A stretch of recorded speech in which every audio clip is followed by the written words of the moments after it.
Thrust upon it. Busy show this morning. I'll work out what it is in a minute. Local and vocal across beds, hearts and bucks. This is BBC Three Counties Radio.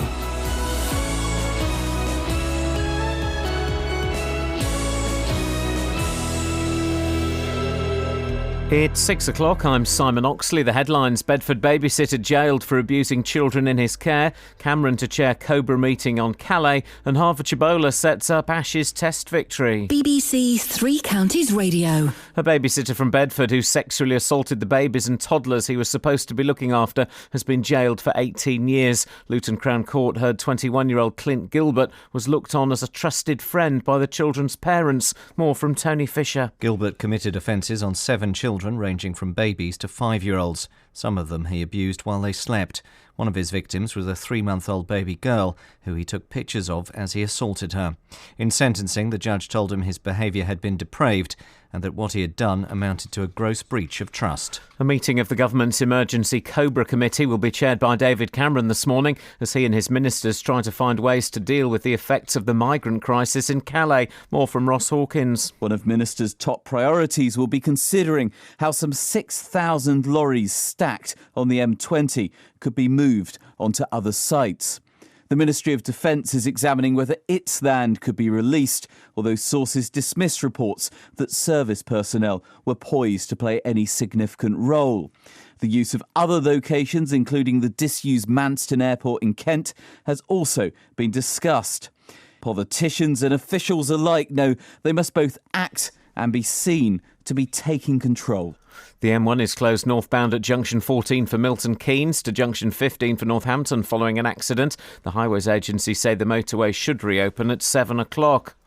A homeless disabled couple from Luton who can't drive are demanding to know why they've been put up in a travel lodge at Toddington Services. 23-year-old Janet Paddison, her partner and their 3-year-old daughter have been in the Motorway Services Hotel since Tuesday after being evicted from private rented accommodation. Luton Borough Council blame a shortage of both permanent and temporary housing. Residents living next door to a home for at-risk children in Aylesbury say they want it shut down. A public meeting took place last night to discuss the problems at the home run by Benjamin UK, who say the community has to work together to help the children. One of those present at the meeting was Bucks County Councillor Stephen Lambert. The community over the years have tried everything to engage with Benjamin UK and the kids of the home. And it looks quite peaceful there at the moment, but at 1 or 2 in the morning on a Saturday night when the cops are there, when glass is being thrown out the window or stuff's been thrown into your garden, knives, garbage, this is antisocial behaviour on a colossal scale. In sport, Watford bowler Stephen Finn has put England within touching distance of victory in the third Ashes Test. Finn is there now and he bowls to him and it's shortened. It's pulled and it's got top edge and it's caught. Finn's done it again. He's got his 5th wicket. Australia will resume this morning on 168 for 7 in their second innings. That's a lead of just 23. Milton Keynes Dons have signed experienced defender Matthew Upson, and Watford complete their pre-season matches tonight ahead of the Premier League campaign. The Hornets host Spanish side Sevilla at Vicarage Road. The weather dry and sunny, feeling warmer, maximum temperature 22 degrees Celsius. And you can get the latest news and sport online at bbc.co.uk/3 counties. He's not wrong. He's not wrong.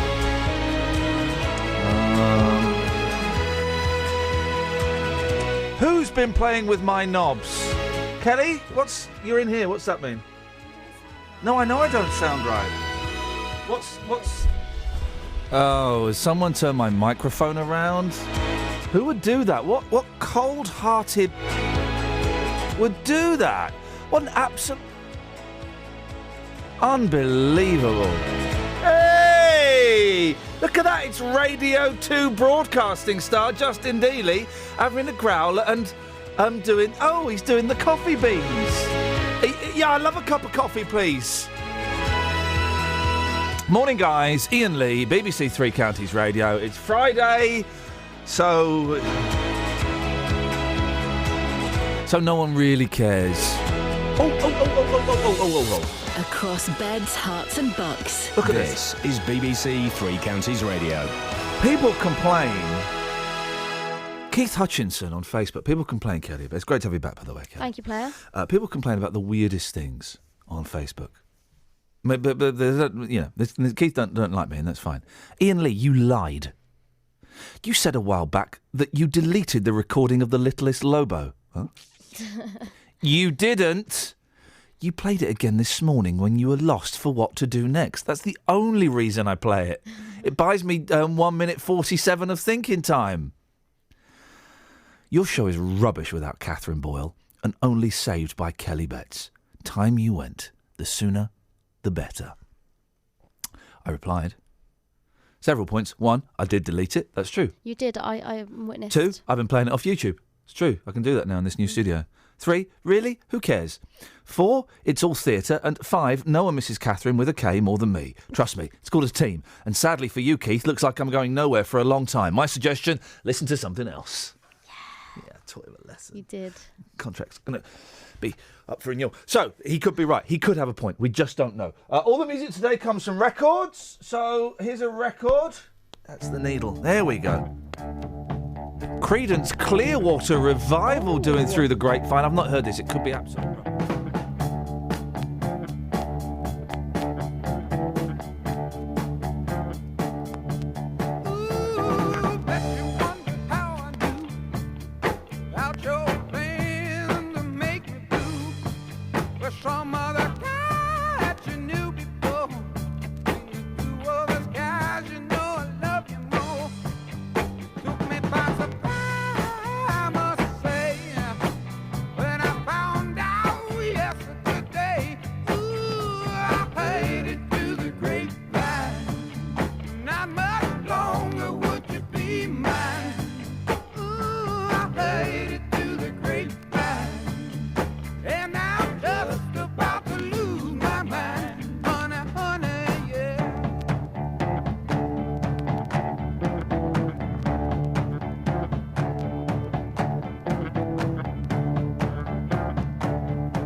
I would not say yes, but I certainly would not say no.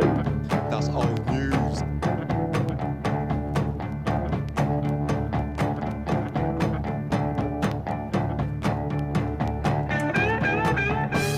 Morning, David. What can I do for you?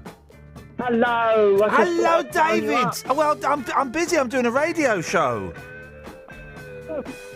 I know, that's why we're listening, isn't it? I don't know. Are we listening?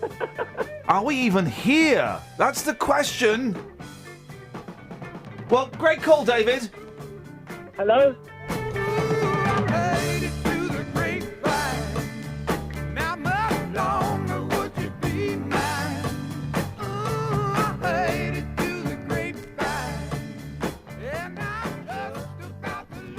Oh, 345 455 555 if you want to be part of the vibe. Now, a babysitter from Bedford who sexually assaulted the babies and toddlers he was looking after has been jailed for 18 years. Luton Crown Court heard that 21-year-old Clint Gilbert was looked on as a trusted friend by the children's parents. But he betrayed their trust by carrying out sexual assaults on the young boys and girls and photographed what he was doing. Kelly, this sounds horrific. I know. Mr. Gilbert committed offences on 7 children ranging from babies to 5 years old. Some of them he abused while they slept. And one of his victims was a 3-month-old baby girl, and he took pictures while he was doing it. The judge, Barbara Menser, told him the offences were so gross, so sickening, disgusting and revolting that only a sentence can be justified in this case. Let's jump ahead a bit because it's such a horrible story. I don't want to dwell on this too there's much. Lots that I don't want to really go into. Any bits you don't want to do? Which bits don't you want to go into? Because tell you what, this is a really unpleasant story, obviously. And I'm aware that it's 10 minutes past 6 in the morning, and I don't want to bring us all down too much by this. But he's 18 years in jail. He's been sentenced to. Yeah. The public gallery was filled with parents and families of the children that he had abused. So he had known these parents quite well. Yeah. One of them, I think, went to his 21st birthday party.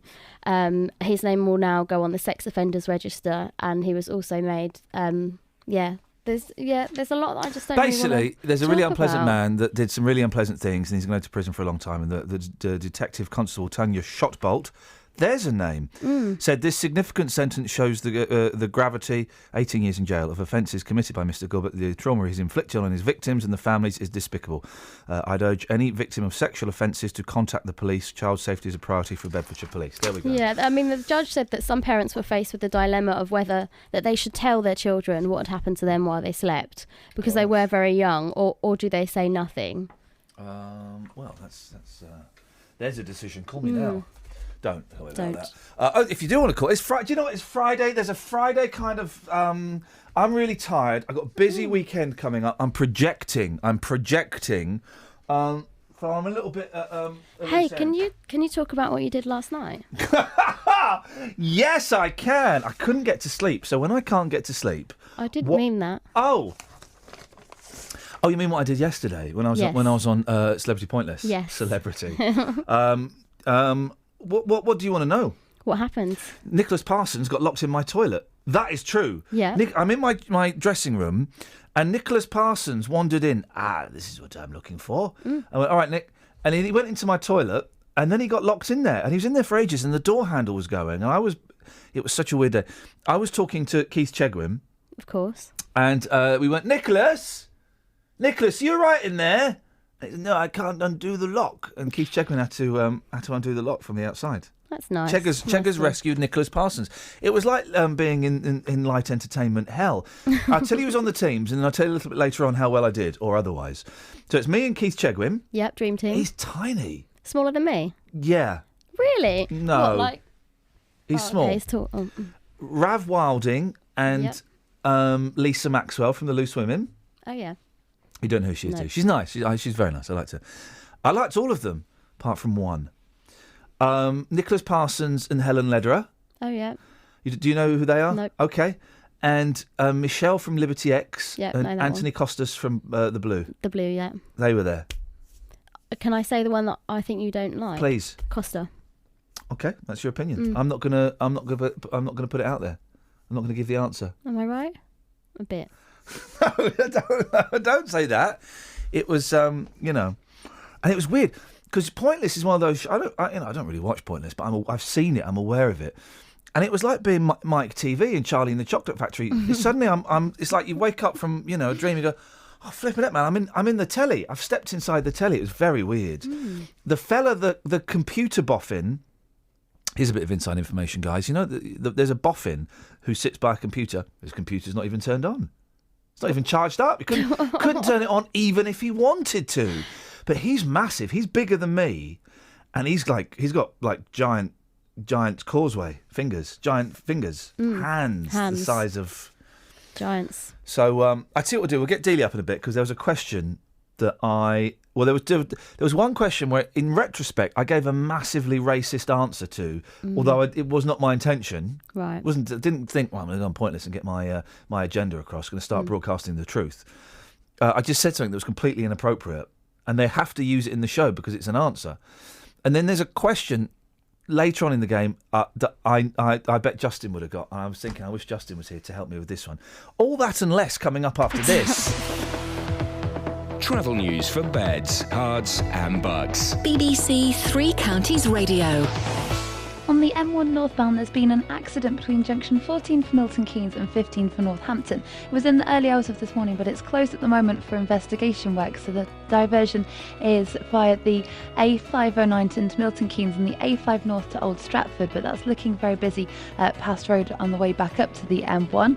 On the A404 in Amersham, that's looking very quiet, but there's roadworks going on at Wealdon Lane, so that could get busy later on. And on the trains, the 6:33 service from Luton to Bedford has been cancelled. Samantha Bruff, BBC Three Counties Radio. Thank you, Sammy.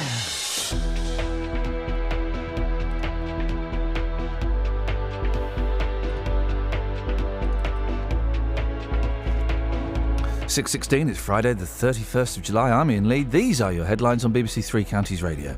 A babysitter from Bedford who sexually assaulted the babies and toddlers he was supposed to be looking after has been jailed for 18 years. David Cameron will chair the government's emergency Cobra committee this morning to discuss the crisis in Kelly. Cobra, assemble! 03459 455 555. It's all about the food. We're in the kitchen, the actual kitchen here at BBC Three Counties Radio. Nick Coffer's Weekend Kitchen. I have a confession to make. Go on. I don't like blue cheese. But I love this. Local chef showcasing simple, straightforward dishes you can try at home. Gooseberry crumble, Thai noodle salad and easy lemon tiramisu. All of those recipes, as always, available on our recipe sheet. Good home cooking that everyone can do, but it's so tasty. The reason that I put coconut water in there was just actually to slacken off the sauce a little bit as I was cooking it. It's milder and it's creamier and it's sweet. Slacken off the sauce a little bit, love. I think you've had enough. It doesn't taste of feet. Nick Coffer's Weekend Kitchen, every Sunday morning from 11 on BBC Three Counties Radio. Slacken off the sauce. Daly, come in here, fella. Come in here. Slacken off the sauce a little bit. I think you've had enough, haven't we all? Sit down, take a red. Good morning. Now, as you know, Celebrity Pointless yesterday. Yes, I saw the pictures. Yeah. Very entertaining. Very entertaining. Nicholas Parsons got locked in my toilet. Keith Chegwin had to rescue him. That is a true story, right? Brilliant. I can spoiler alert now. If you don't want me to spoil Pointless for you, listen away. Okay. My first answer was a pointless answer. 0 points. You're meant to get 0 points. That's a good thing. Yep. So my first answer, boom, 0 points. Get in there. Get in there. My son. Got through the first round. Who got knocked out? Okay, so this got knocked out of the first round was Nicholas Parsons. He didn't even know what day it was, with the greatest of respect. And Helen Ledward. They were gone first round. Yeah, see you later. So second round. It's me and Checkers. It's Anthony Costa and the girl from Liberty X. And it's Lisa, I've forgotten her name already, and Rav Wilding. Got through that round. Lisa and Rav out. So we're in round 3. Get out of Ravstar? Get out of town, Ravstar. Yeah. So we get to round 3. And this, Justin, is where I'm going to look like a massive racist. Oh, I saw you tweet something about this. Are you okay? I'm genuinely nervous. Very few people come off of Pointless looking worse than when they went on. You might think, oh, what a numpty. But very few people, you watch the show and go, oh, I like that guy. Oh, my God, what did he say that for, the racist? There's going to be furore. You think playing Blue Mink was bad? You think me sending Paul Scoins to work on the and show was bad? It's worse than that? It's worse than that. So, the round, okay? It comes up, you've got 5 pictures, and it's bands that have won Brits. Okay, right. Boom, we're in, okay? Yeah. So the first picture is a picture of some monkeys playing in the snow, and it gives a little clue. Best newcomer band, 2005. Well, Arctic Monkeys. Thank you very much. Thank you. Not the Gorillas, like blooming Anthony Costa's. No. I think it's the Gorillas. That's the Gorillas, mate. By the way, he's playing Dunstable very soon. Anthony Costa. He's a very nice bloke. Yeah. He's a very nice bloke. There was a round about football as well. I got a football question right. No, you never. Yes, I did, mate. When they're Reds, play their Blues. I said they're my. I had to pick. I had to say teams that had got to the 3rd round of the FA Cup this year. What? And you got through that round? Yeah, I did, because Cheggers got a good lucky one. Yeah.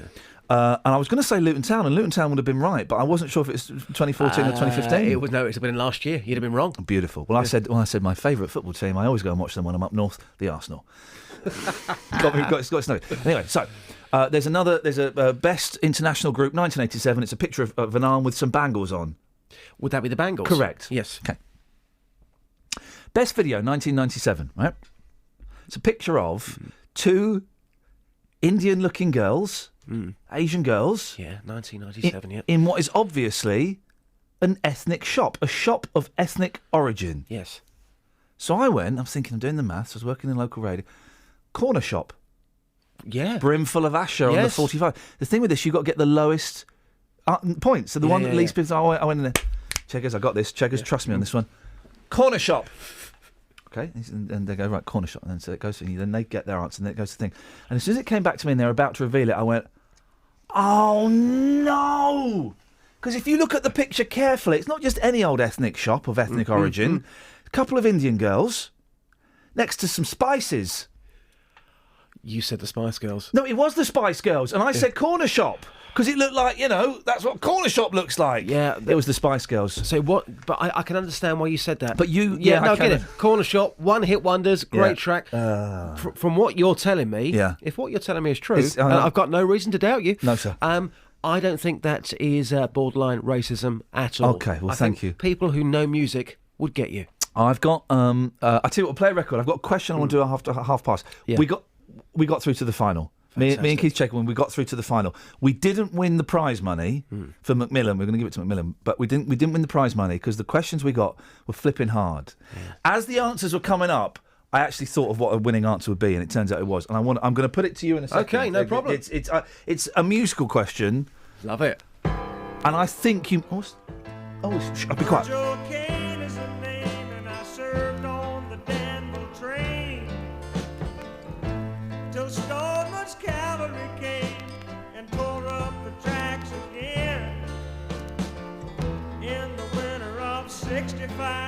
We were hungry, just barely alive. By May the 10th, Richmond had fell. It's a time I remember oh so well.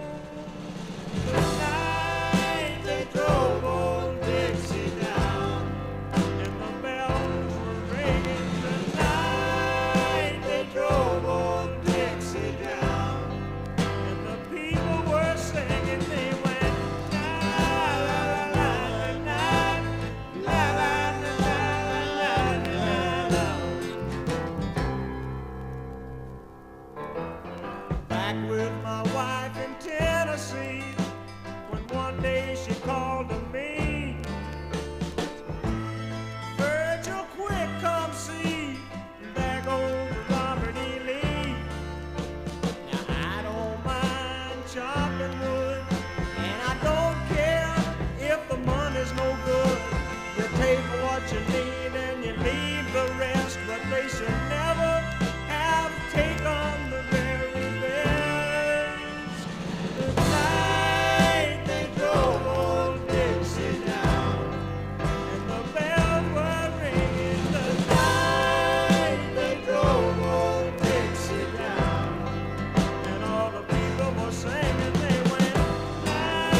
All the music's coming from vinyl, and you've got to love the crackle. 03459 455 555. A homeless, disabled couple from Luton who can't drive are demanding to know why they've been put up in a Travelodge at Toddington Services.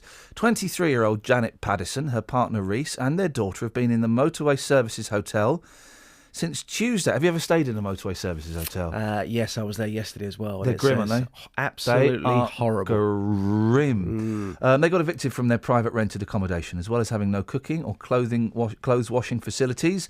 Janet, who suffers from chronic pain, says she has had her assistant's dog taken away from her and put in kennels. She says Luton Borough Council have known for over a year that her family would need rehousing. Justin, you went to meet Janet yesterday, didn't you? I did. Absolutely horrendous conditions. She told Luton Borough Council about her situation in March of last year.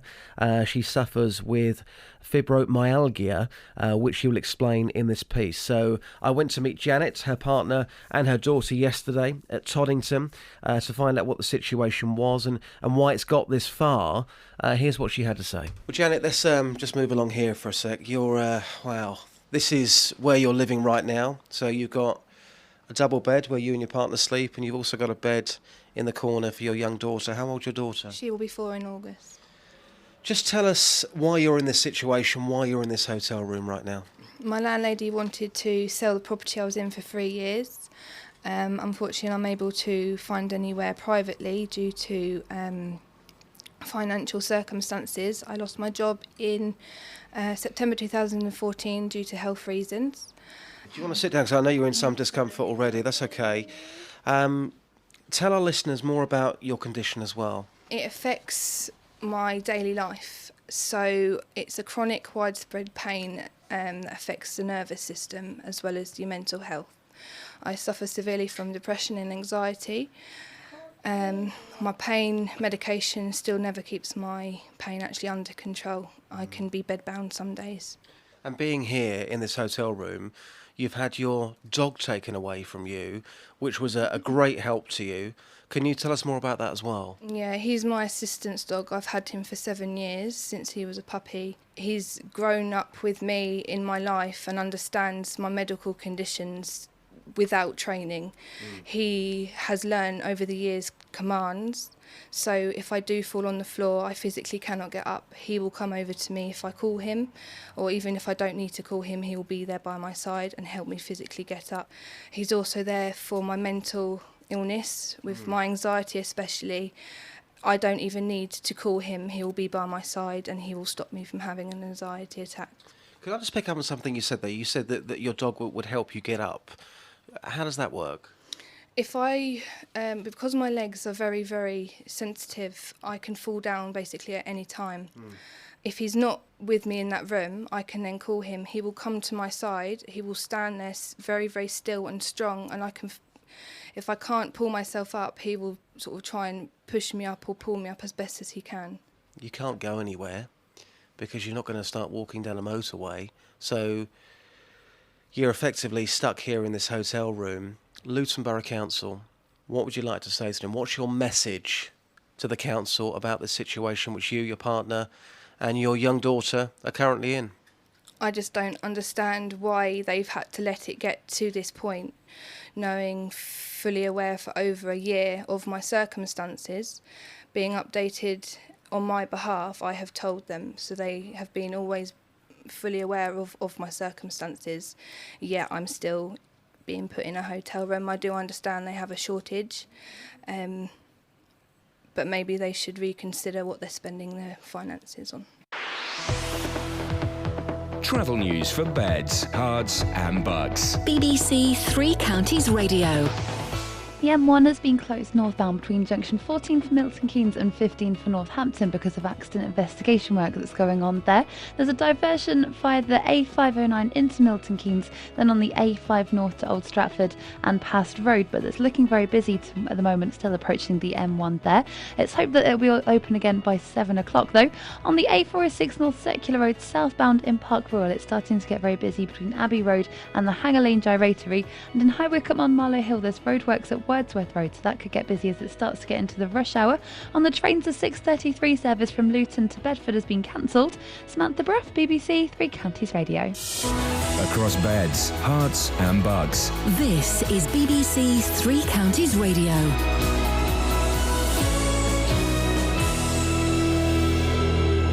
It's 6:30. I'm Simon Oxley. A babysitter from Bedford who sexually assaulted the babies and toddlers he was supposed to be looking after has been jailed for 18 years. David Cameron will chair the government's emergency Cobra committee this morning to discuss the crisis in Calais.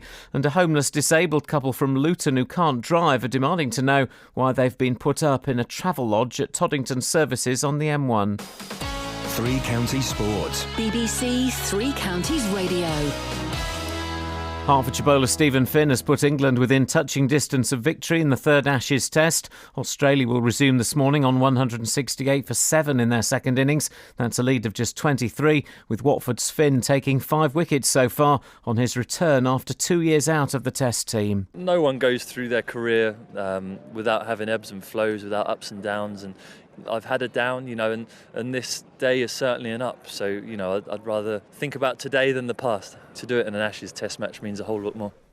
Milton Keynes Dons have signed experienced centre-half Matthew Upson, the 36-year-old former England international who started his career at Luton before a £1 million move to Arsenal in 1997, was at Leicester last season and has signed a one-year deal at Stadium MK. Meanwhile, the Dons reserve side lost 1-0 at Brackley last night. Watford complete their pre-season matches tonight ahead of the Premier League campaign. The Hornets host Spanish side Sevilla at Vicarage Road. Meanwhile, former England captain and now BBC pundit Alan Shearer is predicting a tough season for the promoted clubs. I think Watford have signed so many players, it's going to be very difficult for them to integrate all their players and for it to work. Bournemouth, I think, will probably be like Burnley and try and do it the right way, but might just come up short. Norwich may be a similar way as well, but I think those three will struggle. In tomorrow's friendlies, MK Dons travel to Rochdale. Luton host Walsall, with the Hatters expected to confirm the signing of striker Craig McHale-Smith. Stevenage return to a Tottenham 11 and Wickham travel to Aldershot. In the third round of qualifying for the Europa League last night, West Ham drew 2-2 with Astra of Romania. Southampton beat the Dutch side Vitesse 3-0. And Milton Keynes Olympic champion Greg Rutherford warmed up for the World Championships in Beijing by winning the long jump at the Stockholm Diamond League meeting last night. BBC Three Counties News and Sport. The next full bulletin is at 7. It's crackle. Music will start. Don't worry, it's fine. Just bear with me. I know what I'm doing. Professional, innit? Here we go. 1, 2, 3. Take it.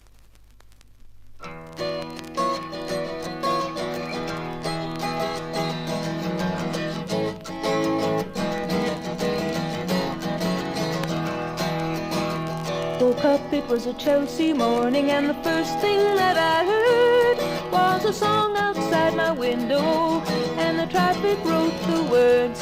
It came a-ringing up like Christmas bells, and wrapping up like pipes and drums. Oh, won't you stay? We'll put on the day, and we'll wear it till the night comes.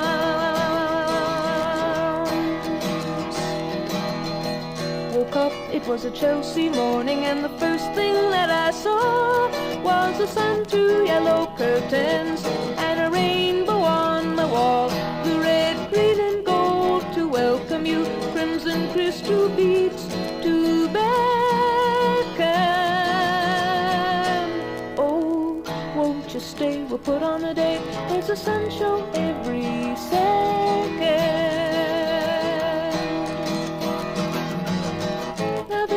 Opens on a portrait of today, and the streets are paved with passers-by, and pigeons fly, and papers lie waiting to blow away.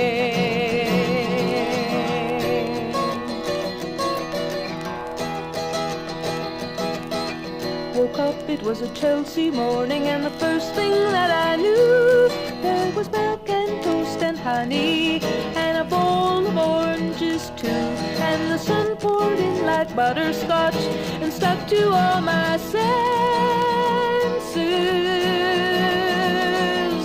Oh, won't you stay? We'll put on the date, and we'll talk in present tenses.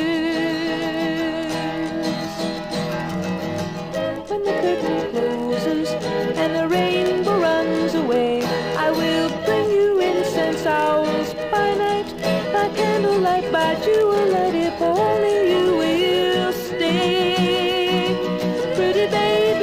too. Wake up, it's a Chelsea morning.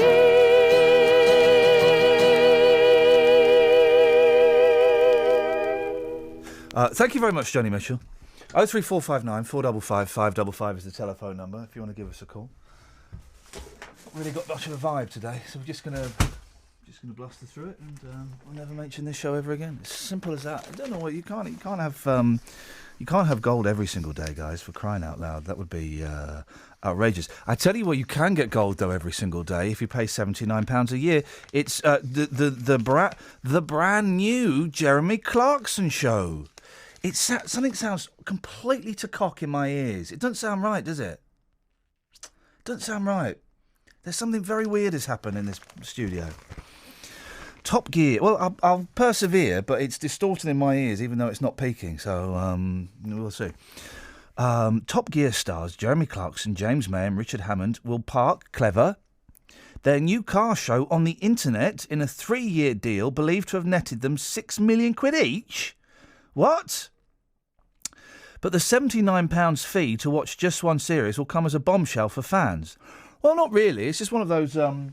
It's one of those subscription services that you've got to pay for. So I don't quite understand what the surprise would be. You get free next day delivery as well. Kind of. They keep muffing it up. But if they muff it up, phone up and complain, and you get a free month tagged on to the end of your contract. The trio announced a global deal yesterday to make 3 series of a new 12-part car show for Amazon Prime. Oh, here's the bad news. Without mystery test driver The Stig. Bums! The annual cost of the video streaming service, I don't care. Produced by Top Gear veteran, I don't care. This is 6 months after Chris Evans gets his Top Gear off the grid on BBC Two. It's a bunch of boring old men doing a boring old programme about cars and foreigners. I mean, really? Is anybody...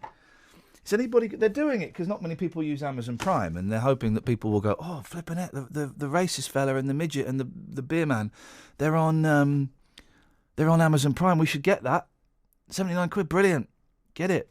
Hey, I cancelled my Sky runs out in about 3 weeks. Cancelled it. Yeah. Phoned up, cancelled it, and everyone said, oh, when you cancel Sky, right? It's going to. And I've read this online, and people were telling it's going to take hours to cancel it, hours, because they do everything they can to keep you. And so I phoned up and said, I had a cup of coffee, I was all loose on my belt, I was all ready to go because it was comfortable. And I said, I want to cancel my Sky TV but keep the internet. She went, okay, any reason? So I don't watch TV anymore. She went, okay, right, that's cancelled. Anything else? Boom, just like that, just like that. So I feel a little bit less than that they didn't try and keep me. Why don't they want my dollar? What's wrong with my dollar? I'll have it. You can't have it. Well, I'm doing it to save money. I'm saving £21 a month. That's good. That's all right. What are you going to spend it on? Videos. You're a plum. Thank you so much. Thank you. Jeremy Clarkson said, well, I feel like I've climbed... Oh, that's Nigel Farage. Well, the same person, isn't it? Jeremy Clarkson said, well, I feel like I've climbed out of a biplane and into a spaceship. He changed his Twitter status from unemployed to presenter on Amazon motoring show. Clever. Yeah. That's why we like that guy so much, because he's just clever. Hammond says... Oh, for crying out loud.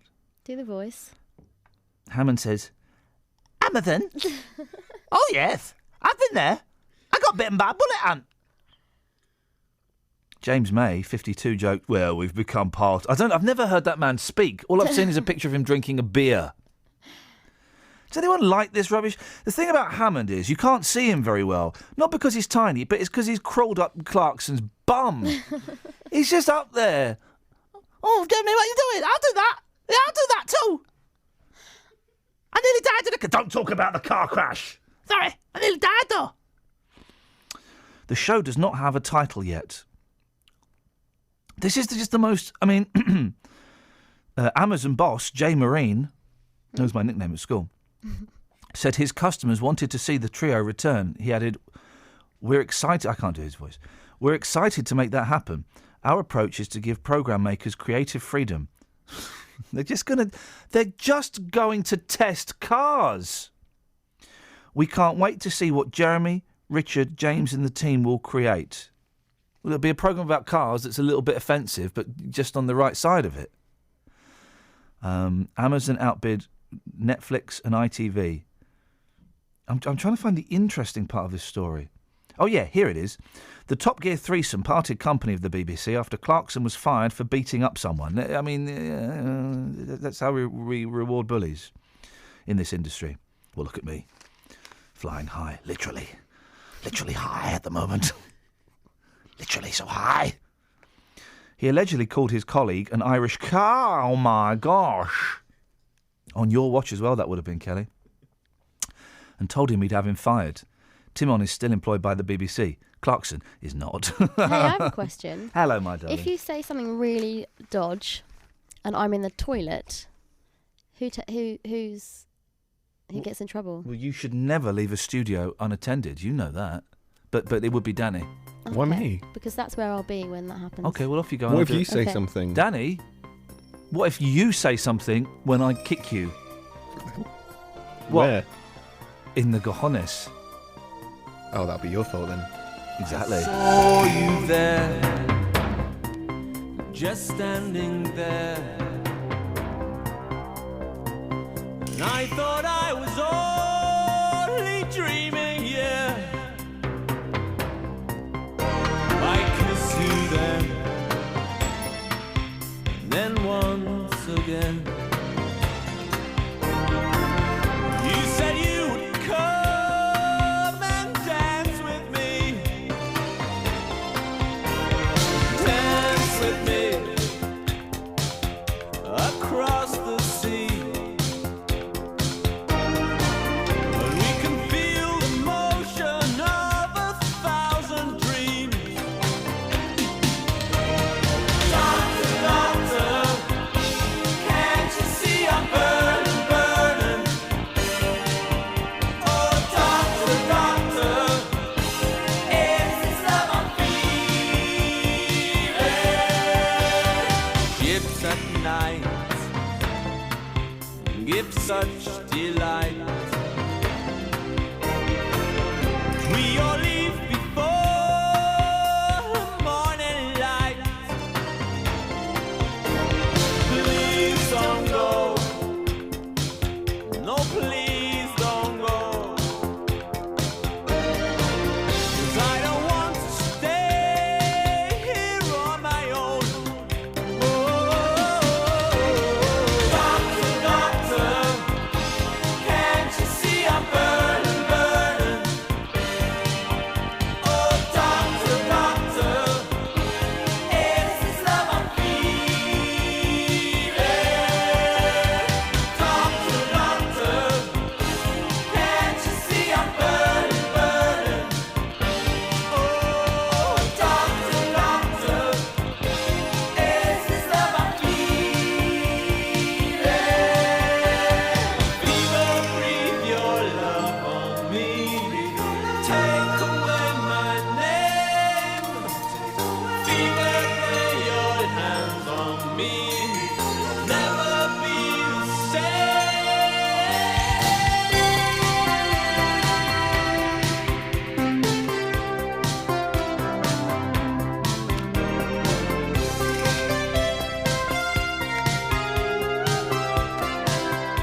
Travel news for beds, cards and bugs. BBC Three Counties Radio. The M1 northbound still closed from junction 14 for Milton Keynes to 15 for Northampton because of an accident earlier, but now there's been a second accident just before it at junction 13 for Bedford. 2 lanes are blocked because of an accident between a lorry and a car. In Park Royal on the North Circular Road, it's very busy between Abbey Road and the Hanger Lane Gyratory. And on the train departure boards, the 7:16 service from Bedford to Sevenoaks has been cancelled. Samantha Bruff, BBC Three Counties Radio.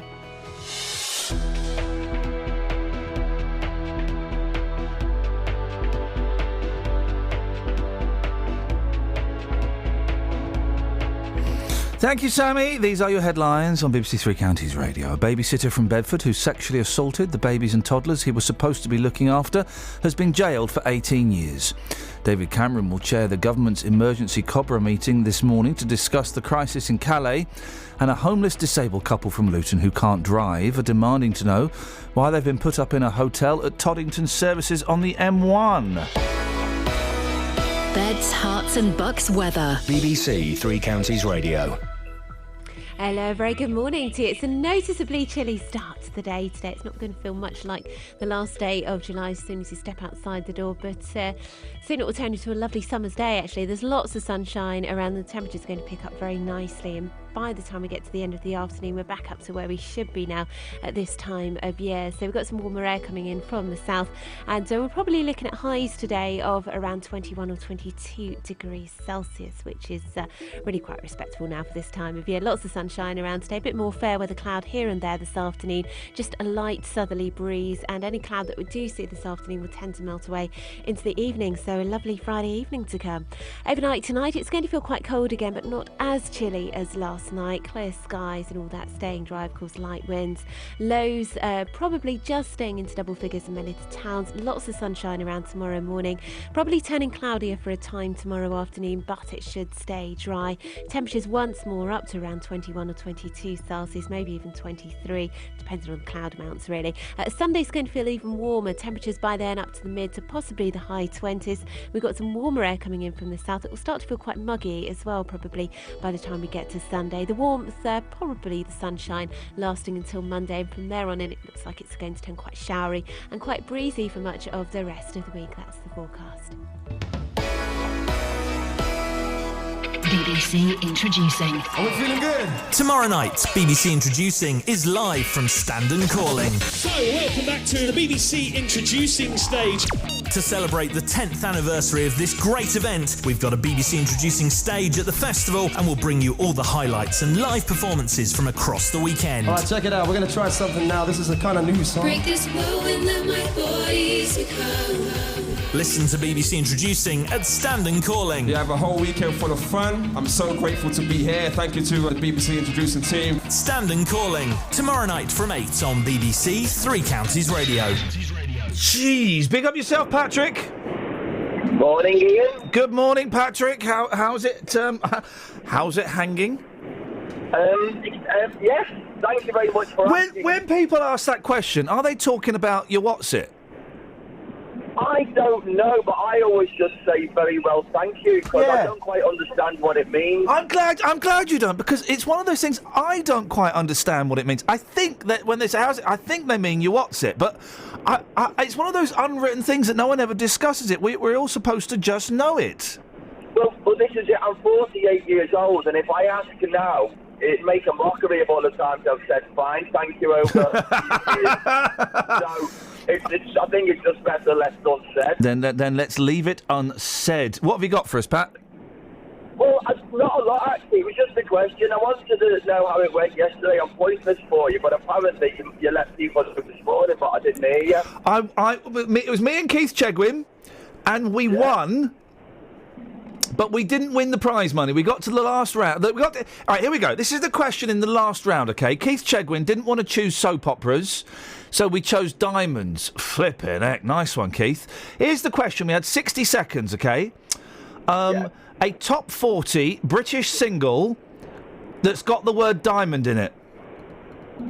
Diamonds Are Forever. We weren't allowed that one because there were 3 questions, and one of them was also name members of the cast of Diamonds Are Forever. So they said you can't have Diamonds Are Forever. So we had those questions, and you had to get a pointless answer, so an answer that nobody else had said. That sounds a little bit difficult. It sounds really blooming difficult. Really difficult. And we didn't get any. Oh dear. What was the racist issue?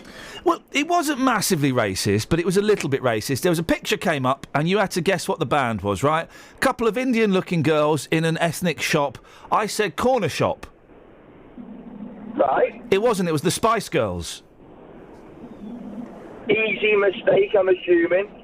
Well, easy mistake. I'm hoping that Mr. and Mrs. Average Britain assumes when they're watching it, or some numpty from a local newspaper who's got it in for me. It was a lot of fun. I tell you what, though, Pat, it's terrifying. It's so tense when you're not sure about an answer and you're waiting for that clock to go down. It's horrible. Oh, well, it sounds like you had good fun anyway.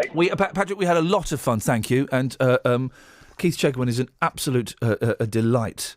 An absolute borderline sexual delight. 03459 455 555 is the phone number. Oh, hang on a second. Let's go back a little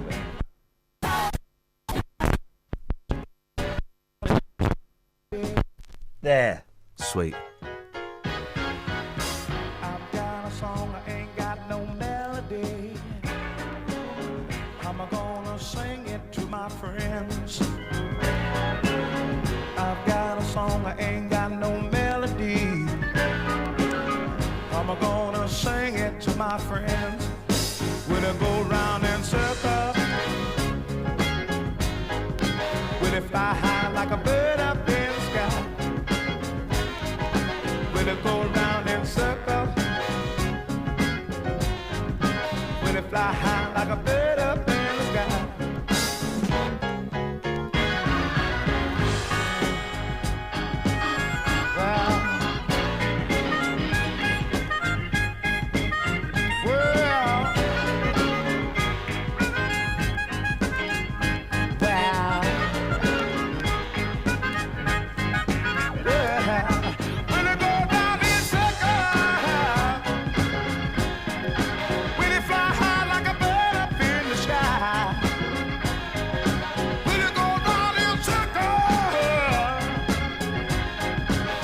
Fly high like a bird up in the sky.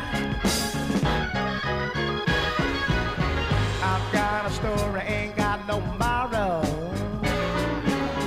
Let the bad guy win every once in a while. I've got a story, ain't got no moral. Let the bad guy win every once in a while. Will it go round and circle?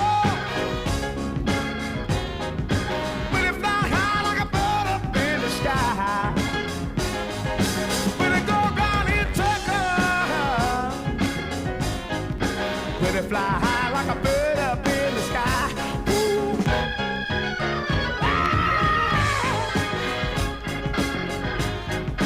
Will it fly high like a bird up in the sky?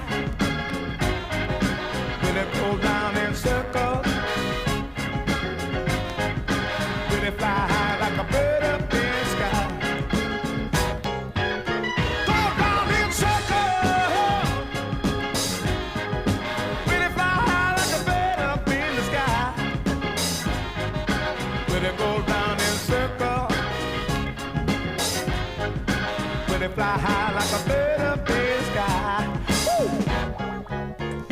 How much would you pay to see Jeremy Clarkson? How much would you pay to see him? You all right, Dealey? What are you doing? What have you got for us? I'm coming to take my instructions for the streets. Okay, you put the bag on the floor. Don't worry about that. All right, sir. Clarkson and et al. I nearly said a very rude word there, implying the. How's it hanging, by the way? It's hanging very, very well indeed. Does it mean actually. that? I think it does. Okay. Somebody said to me in Hemel about 6 months ago, Wow. nice package. Okay. They were talking about your interview with the homeless woman. Yes. Well done on Radio 2 yesterday. Thank you. £79 to watch the new series of It's Not Top Gear with Clarkson. Yes. I wouldn't pay 79 pence. I mean, I like Clarkson. I think he's brilliant. I don't like him. Absolutely. But I think he's totally Britain's best broadcaster. I find him annoying and irritating, but then, it doesn't mean he's no good. Genius. But I wouldn't pay £79 to see him. Well, I think, this story, anybody who moans about the licence fee of £145 a year... Here we go. He's turned it round to us. Absolutely. I like it. All about us, of course.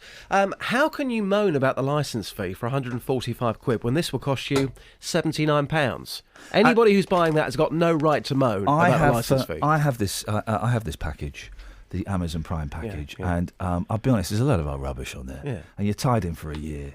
And is that you go because I analysed this for ages, and they've got all the good stuff. Then you sign up, and they take all the good stuff off. So for £79, as we currently stand, next day delivery. Okay, you're getting nothing worth watching. We're getting some kids. We're getting the cartoon series of the penguins in Madagascar. Right. Which is a good. So not a lot for £79. No.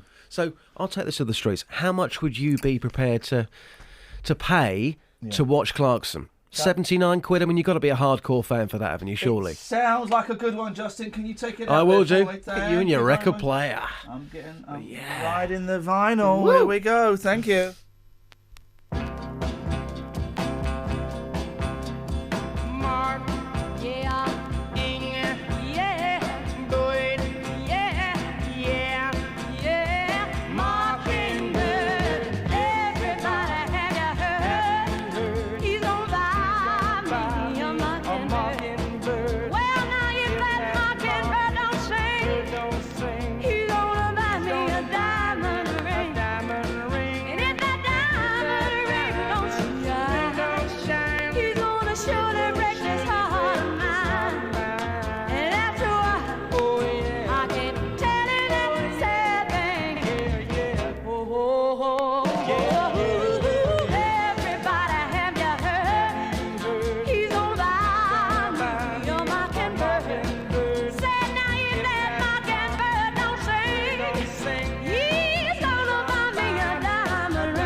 Oh, 34594. It doesn't matter really at all, does it? Right, let's get the Trav. Travel news for beds, cards and bugs. BBC Three Counties Radio. The M1 is still closed northbound between junction 14 for Milton Keynes and 15 for Northampton after an accident in the early hours of this morning. There's no access to the Newport Pagnell services, but there is a diversion via the A509 into Milton Keynes and then the A5 north to Old Stratford and Road. But on the speed sensors, it's looking very slow at the moment. On the A1 southbound, there are queues because two lanes have been shut between junction 13 for Bedford because of an accident involving two lorries and a car. So that's starting to cause queues southbound as well. And on the M25, it's busy anti-clockwise between junction 17 for Maple Cross and 16 for the M40. On the train departure boards, the 7:16 service from Bedford to Sevenoaks has been cancelled. Samantha Bruff, BBC Three Counties Radio. Thank you, Sammy. How much would you pay to watch Jeremy Clarkson? I mean, the man's a genius, there's no denying that, but £79 to watch his new television show seems, well, it seems a little bit excessive in my book. I don't know if I'd quite go that far with that.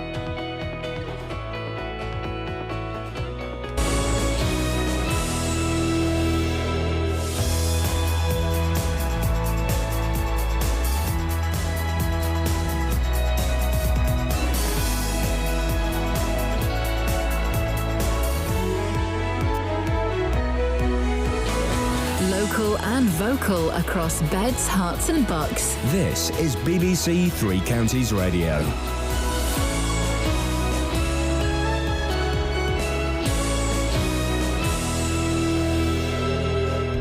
It's 7 o'clock. I'm Simon Oxley. The headlines: Bedford babysitter jailed for abusing children in his care, Cameron to chair Cobra meeting on Calais, and Hertfordshire bowler sets up Ashes Test victory. BBC Three Counties Radio. A babysitter from Bedford who sexually assaulted the babies and toddlers he was supposed to be looking after has been jailed for 18 years. Luton Crown Court heard 21-year-old Clint Gilbert was looked on as a trusted friend by the children's parents. More from Tony Fisher. Gilbert committed offences on 7 children, ranging from babies to 5-year-olds. Some of them he abused while they slept. One of his victims was a 3-month-old baby girl who he took pictures of as he assaulted her. In sentencing, the judge told him his behaviour had been depraved and that what he had done amounted to a gross breach of trust. A meeting of the government's Emergency Cobra Committee will be chaired by David Cameron this morning as he and his ministers try to find ways to deal with the effects of the migrant crisis in Calais. More from Ross Hawkins. One of Minister's top priorities will be considering how some 6,000 lorries stacked on the M20 could be moved onto other sites. The Ministry of Defence is examining whether its land could be released, although sources dismiss reports that service personnel were poised to play any significant role. The use of other locations, including the disused Manston Airport in Kent, has also been discussed. Politicians and officials alike know they must both act and be seen to be taking control. The M1 is closed northbound at junction 14 for Milton Keynes, having been closed for several hours following an accident involving 2 vehicles. The motorway has been shut between junction 14 and 15 for Northampton since just before 1 o'clock this morning. Diversions are in place through Milton Keynes to the A5. The Highways Agency say the motorway should reopen at 8. A homeless disabled couple from Luton who can't drive are demanding to know why they've been put up in a hotel at Toddington Services on the M1. 23-year-old Janet Paddison, her partner and their 3-year-old daughter have been in the hotel since Tuesday after being evicted from private rented accommodation. Luton Borough Council blame a shortage of both permanent and temporary housing, but Janet says she had alerted them. I just don't understand why they've had to let it get to this point, knowing fully aware for over a year of my circumstances, being updated on my behalf. I have told them, so they have been always fully aware of my circumstances.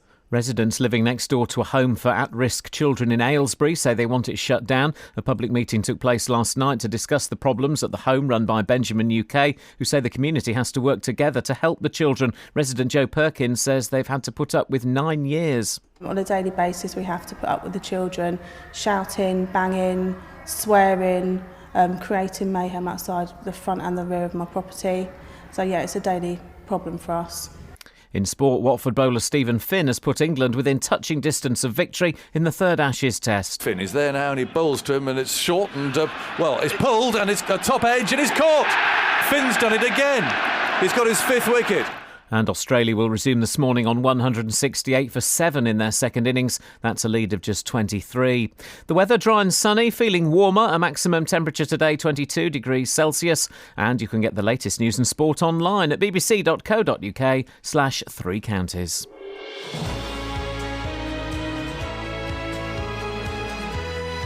Thank you, Simon. Morning, Iain Lee, BBC Three Counties Radio. How much would you pay to see Jeremy Clarkson? And the other two, I mean, Clarkson I do think is a genius. I don't like the act. I don't buy into the act. It does nothing for me, but he's a genius, right? But the other two, I mean, Hammond is lucky, and the other one drinks beer. That's all I really... And you know, yes, Hammond almost died in a car crash, but I think he's milked that now, hasn't he? Hasn't he milked it? 03459 455 555. Loads of you coming in with songs as well that have got the word diamond in. Thanks, guys. Where were you at 5:30 yesterday? Darren says diamonds in the soles of his shoes or diamonds and pearls. Oh, right, yeah, nice. Thanks, buddy. Thanks, buddy. If you want to take part in the show this morning, 03459 455 555. Across beds, hearts and bucks. This is BBC Three Counties Radio. All right, this is you may want to, if you have got young ears listening, you might want to I don't know, put the telly on or go and get them to... Or you may not want them to listen to this. It's a particularly unpleasant story. We're going to tiptoe around to the finer points of it, but it's thoroughly unpleasant. A babysitter from Bedford who sexually assaulted the babies and toddlers that he was supposed to be looking after has been jailed for 18 years. Luton Crown Court heard that 21-year-old Clint Gilbert was looked on as a trusted friend by the children's parents, but he betrayed their trust by doing some pretty horrific things. Gabrielle Shaw, is chief executive at NAPAC, the National Association for People Abused in Childhood. It seems odd to say that one abuse story is worse than another, and I know it's not really the case, but this does sound, on the face of it, Gabrielle, particularly unpleasant, doesn't it? It absolutely does. There's several aspects to this. And you mentioned earlier the trust that Clint Gilbert betrayed. He'd known these families for a long time, evidently, and in some cases they'd known him all his life. And they welcomed him into their families, and he abused their children. The other aspect too is the sharing of images. He took photos of the abuse that he was perpetrating and shared them online, nationally and internationally.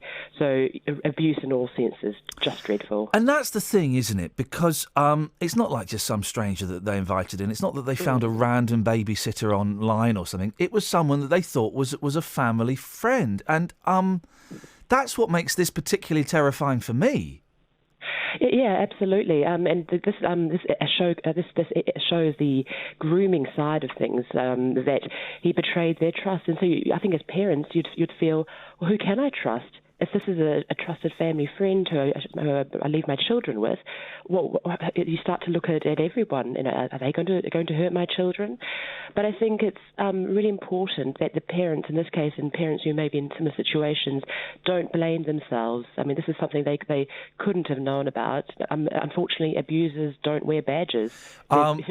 It's easy to say, isn't it? Don't blame yourselves. And of course, they shouldn't blame themselves. But any parent whose child is hurt inadvertently is going to think, oh, what if I'd done this? What if I hadn't have done that? And that they are going to blame themselves. How do they get around that?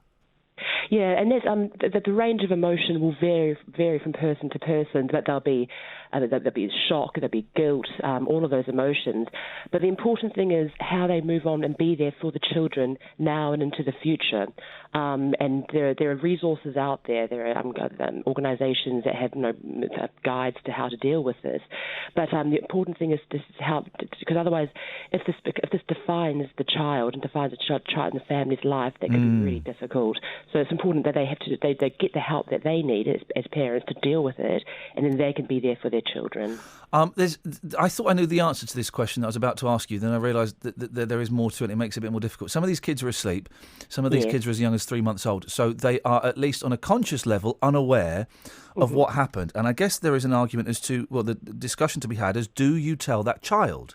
Now, my initial reaction was, well, if they were 3 months old, if they were asleep, then no, of course you don't have to. But you reminded me that pictures were taken and that their images are out there. Yep, and those images, as we know, they once they're out there forever.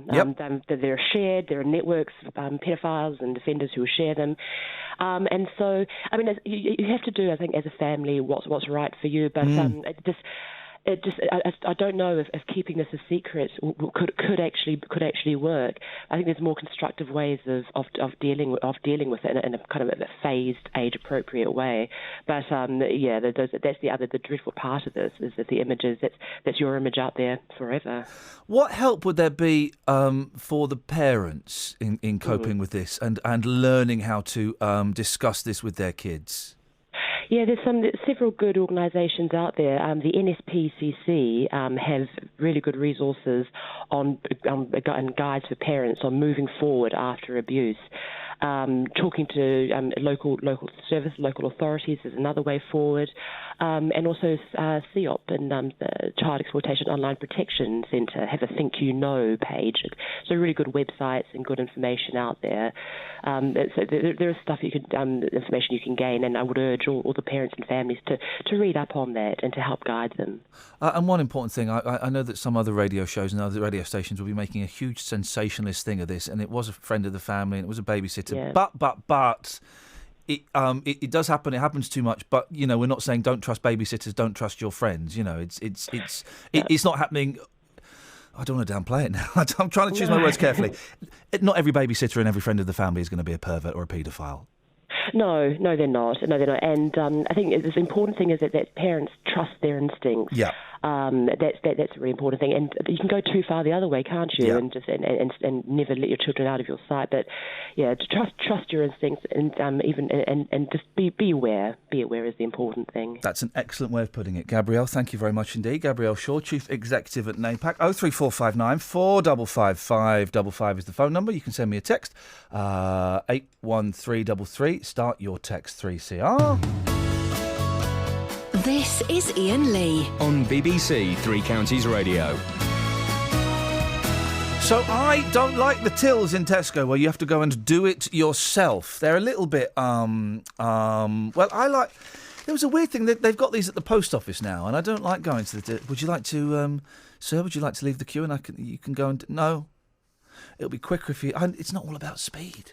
It's not all about speed. It'll be quicker, sir, if you just want to weigh your pass. I don't want to do it. I want to go and talk to that lady. I want the lady to do it. A, I want to keep her in a job, and B, I don't want to... because you go to the machine to do your parcels in the post office, and you've got to you've got to try and slip it through a slot, and then you've got to weigh it, and then you've got to type in the... No. The lady can do it. I'll get the lady to do it. But, sir, it's quick. That's quicker. That's slower, but it's quicker, if you see what I mean. So I always try and go to the till, but I don't have a problem with the voice of the tills in Tesco's. They're replacing the voices of the tills in Tesco's. Now, it says here in Britain's Daily Mail, one of the most racist of newspapers, the shouty woman's voice at Tesco's self-service tills has been dropped in favour of a man with calmer tones and phrase. Well, I didn't think she was shouty. I didn't think she was shouty. I thought she was a little bit curt, but, you know, you're in Tesco's. Move on. Move on. The move follows complaints from shoppers that the woman's voice and heavy-handed warnings about unexpected item in the bagging area were irritating. Well, that phrase is being dropped, along with other nagging warnings such as please take your items. Well, it's not nagging or warning, it's just saying take your items. Has anyone actually complained about this? Has anyone gone to a Tesco's manager and said, that woman, I'm just going to give her right out? And this isn't more annoying? The phrase is being dropped along with other nagging warnings, so please take your item. In their place will be a friendlier, get this, thank you for shopping at Tesco. My robot voice. Thank you for shopping at Tesco. Have some of that. Tesco and other stores have installed thousands of self-service tills, allowing them to free staff for other tasks. To free staff from other tasks? Yeah, to free them from their paid employment. That's what it's for. So they ain't got to pay so many people, Colin. Hello, mate. A study by Morris... I use the automatic checkouts quite a lot. Why do you do that? You're putting young people out of work. No, if I am doing a big shop, you know, I do. Okay. Here's my pledge. I'm making a pledge, right? Mm-hmm. Whenever I am going to shun the automatic checkout in favour of a checkout with a person on it, whenever I can be bothered. All right, and I'm saying that as a pledge on the radio. Right. Keeping it real. Okay. Whenever so I can be bothered. In Asda, yes. Oh, I don't shop in Asda. Other shops are available. They certainly are. Now, Colin, we had the great pleasure, Colin, of saying goodbye to you the other day. What that means is we got to meet you the other day. Yes, you did. You're even shorter than you sound. But I'm not as short as Kelly. I would say you were a little bit shorter. You've got smoother hands than Kelly. You've got beautiful, beautiful ladies' hands. No, I haven't. You have. Beautiful lady. Very soft. You've never done a day's work in your life, have you? You've never picked up a shovel or neither have I, by the way. Neither have I, by the way. I have. Believe me, I have. But no, what I wanted to talk to you about... I'm not following you on Twitter, by the way. No, why not? Because I don't follow anybody. I follow 51 people on Twitter, and I'm going to get rid of some of those slackers. And Dealey's not going to follow you on Twitter. until you send him a picture of a fossil. Yeah, I've been rather busy, so Making love. I haven't been able to reply to him, but I tell you what, will at the weekend. I tell you what we're going to do. We're going to get right. What is your Twitter name? Colin Huller, I think. Colin what? Colin Huller. Hull? Huller, Huller. Okay, what was it? Let's have a look. Colin. Oh, there we go. Yeah, right. At the moment, you have got... Oh, no. You've got 48 followers. I've got a new one that I hadn't noticed. It might be a porn bot. Let's see. A porn bot. What's a porn bot not? Not a real bot. Oh, right. Let's see. At Colin Huller... I want to know who Adrian is. Let's see if by the end of the show we can get you up to... You're on 48 now. Let's see if we can get you up to 50. I was up to 50 and then I lost a couple. Well, you're quite boring. Let's see. Yeah, I don't tweet a lot. No. People want... I do Fossil Friday. Hashtag Fossil Friday. Hashtag Fossil Friday. Mm. What's... Stay there, I'll be right back. Travel news for beds, cards and bugs. BBC Three Counties Radio.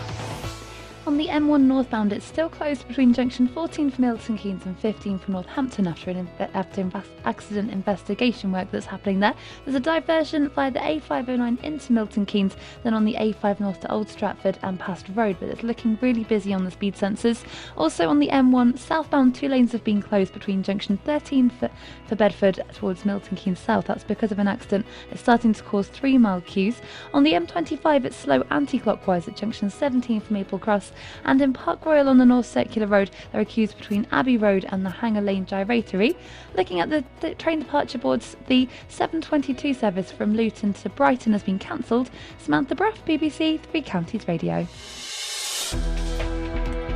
Thank you, Sammy. Where are we? 7:16. It's Friday the 31st of July. I'm Iain Lee. These are your headlines on BBC Three Counties Radio. A babysitter from Bedford who sexually assaulted the babies and toddlers that he was supposed to be looking after has been jailed for 18 years. The M1 is closed northbound at junction 14 for Milton Keynes following a serious accident in the early hours of this morning involving a lorry and a van. And David Cameron is to chair a meeting of the government's emergency committee. Cobra, assemble! Treasure Quest on BBC Three Counties Radio. I don't want this show to be censored. You've got a clean house. No. So, ladies and gentlemen, feel free to text in whatever you want to me. Hello. Sorry.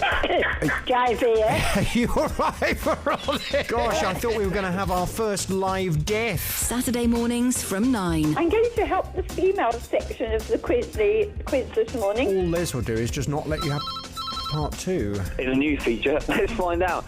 Ernie, how are you in your big rubbery face? It's a cross between Jacques Pat... hang on.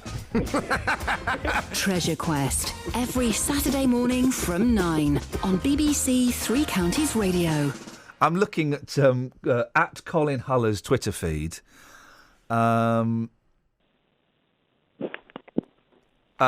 can I read out some of your tweets? Oh, I don't see why not. Okay, this is from May the 13th. Okay, just went to cut something with a hashtag Stanley knife and thought, taking too many strokes to cut. Left the safety guard on, hashtag senior moment. Yeah. Just shows you how dumb I am. September the 4th. Overwhelming urge to tweet. Tweet. Who put that bid seed in my cereal this morning? I know. Terrible, isn't it? And here's one from May the 29th. It's hashtag Fossil Friday. Hey, mate, you've just got up to 56 followers. Have I really? You've got up to 58 followers. On yet. You've got 10 more followers in the space of a minute, and one of them's our very own Scott Balcony. Hashtag Fossil Friday. No, can't be Friday again, can it? Ophthalmosaur verts from Bedfordshire, UK. Larger one is 114 millimetres across. That's a big vertebra. If you send a picture to Justin Dealey... Oh, Scott, please. Scott, have you seen Indiana Jones? No. Okay, well, Scott's saying you look like one of the main character, one of the bad guys, one of the Nazis in Indiana Jones. And he's right, actually. You do a little bit. It's kind Oh, do I? Okay, fair enough. Fair enough. Colin, Colin Holler, we will check throughout the show and keep getting an update on your followership. How does that sound? That sounds Let's fine. see. You're up to Thank you very 59, much. Colin. You're up to 59. Whoa! Next target's 100. This is Iain Lee on BBC Three Counties Radio. I'm not gonna follow him. I don't like really following people. But if you want to, at Colin Huller, let's see if we can get him up to 100 by the end of the show. Brendan's on the line. Morning, Brendan. Hi, Ian. How are you doing today? I'm very, very well, Brendan. What would you like to say, madam? I sometimes use the quick pays, the Tesco's, Morrison's, etc. Yeah. But because I have a sight problem, as you probably haven't seen, heard, or known before. Can I say something? Can I say something, right? And some people might be offended by this. Kelly, you should just be starting to write your email of resignation. I'm going to say something, Brendan, and I hope you take it in the spirit it's intended. Yeah. You sound blind. No, I don't. No, you do. I've actually got short sight. Okay, you sound as though you have sight problems. Yes, because my both eyes have got genital cataracts. Have you heard of that term? They've got what? Genital cataracts? Yeah. Genital cataracts? That was from my mother's side of the family. Gosh, that sounds... And there's nothing that can be done about your genital cataracts? Basically, no. Flipping it. But you've got... When I'm at Tesco's, Sainsbury's, etc. Yeah. I have to, if I have to get for a bus quickly. Yes. I will often use the quick payers. But why? If not, I use the normal tills. Yeah. I will. From now on, if I can be bothered, I'm going to use the normal tills. Yeah. The quick payers. I certainly don't. Okay, as a fellow whose eyes don't work as well as perhaps you'd like them to because of the genital cataracts, do you find the voice of the woman aggressive?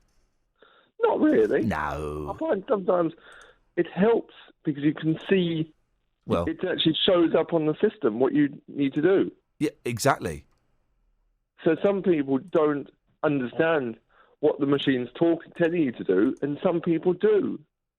I think they should have it. Some people think it's somebody getting aggressive. Some people say, no, I've seen people use them before. Do you know what I mean, though? That some people who've got problems with their eyesight, there's something about their voice. Yeah.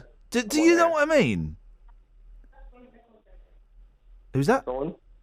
It's just one of our carers. Oh, okay. She all right? Yeah. Oh, okay. She's waiting to do a hair wash with me, but... Oh, well then we'll let her go and do her hair. It's nice to talk to you, Brendan. We'll speak again soon, mate. Have a good weekend. You be careful then. I'm going to do my best, but it never seems to work for me these days. Thank you, Brendan. 03459 455 555. I say that with love and respect. There is something about his voice that made me... Do you know what? And I'm treading carefully, but do you know what I mean, Kels? No. People with sight problems have a voice about them. Maybe I'm just hypersensitive. Maybe I'm picking up those love and good vibrations that Brian Wilson sang so sweetly about. Maybe I just am picking up those vibrations. Maybe. Genital cataracts, eh? Gosh, that's got us smart, hasn't it? This is Iain Lee on BBC Three Counties Radio. Okay, then. Thank you, Brendan. Here we go. A homeless disabled couple from Luton who can't drive are demanding to know why they've been put up in a Travelodge at Toddington Services. 23-year-old Janet Paddison, her partner Reece and their 3-year-old daughter have been in the Motorway Services Hotel since Tuesday. Well, Janet joins me now. Morning, Janet. Morning, Ian. So how come you've ended up here? What happened? Well, last March in 2014, the landlady gave me notice to vacate my property as she wanted to sell. I suffer from fibromyalgia, and I've had symptoms for over 10 years. Now, what is that? What does that mean? It's a very complicated condition, and it affects your whole body, and your mental illness, mental health as well. Okay. So I suffer from chronic widespread pain across my lower back and both of my legs. Yeah. To the point where sometimes I'm bedbound. Oh, blimey. Okay. Yeah. So she gave you a year's notice. That's pretty good going. Yeah, since she gave me that notice, I straight away informed the council of this. The only advice or the only option they gave was to stay in the property and look for somewhere private until she decided to take me through the court proceedings for eviction. That's nice of them on you and on her. Well, I know that's the advice they tend to give these days, but no. Yeah. Okay. So that's what I did. I did try and find as many properties as I could. I was working at the time.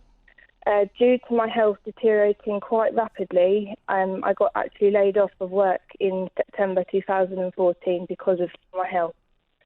That has then put my housing situation in a much worse situation because of the housing benefit. It's very hard to find a landlord that accepts that. Yeah, of I course. also have an assistance dog who I've had since he was a puppy for 7 years. Trying to find a landlord privately that's going to accept one, housing benefit, and then two, the dog on medical grounds is very, very difficult. You got the double whammy of people putting the phone down on you. A dog and housing benefits, you say? I'm afraid it's gone. Very much so. So how did you end up? How did you end up then in in a hotel and a service station?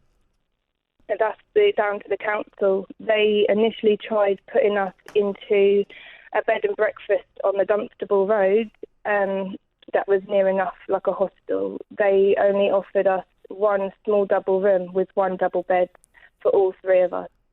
When we rang the out-of-hours emergency council number, which I didn't even know about until the manager of the bed and breakfast told me, I don't know who it was I spoke to from the council, but the bed and breakfast then tried offering us a single room for my partner, although fully aware of we have to stay together for our medical needs, especially when I haven't got my assistance dog with me, as he's been put in kennels without choice, basically. Yeah.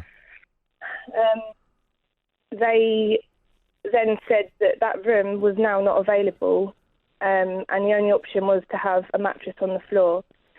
Me and my partner, for our medical conditions, are unable to sleep on a mattress on the floor, not even a sofa. We have to have a bed to be able to sleep in. I can't get up from the floor. Right.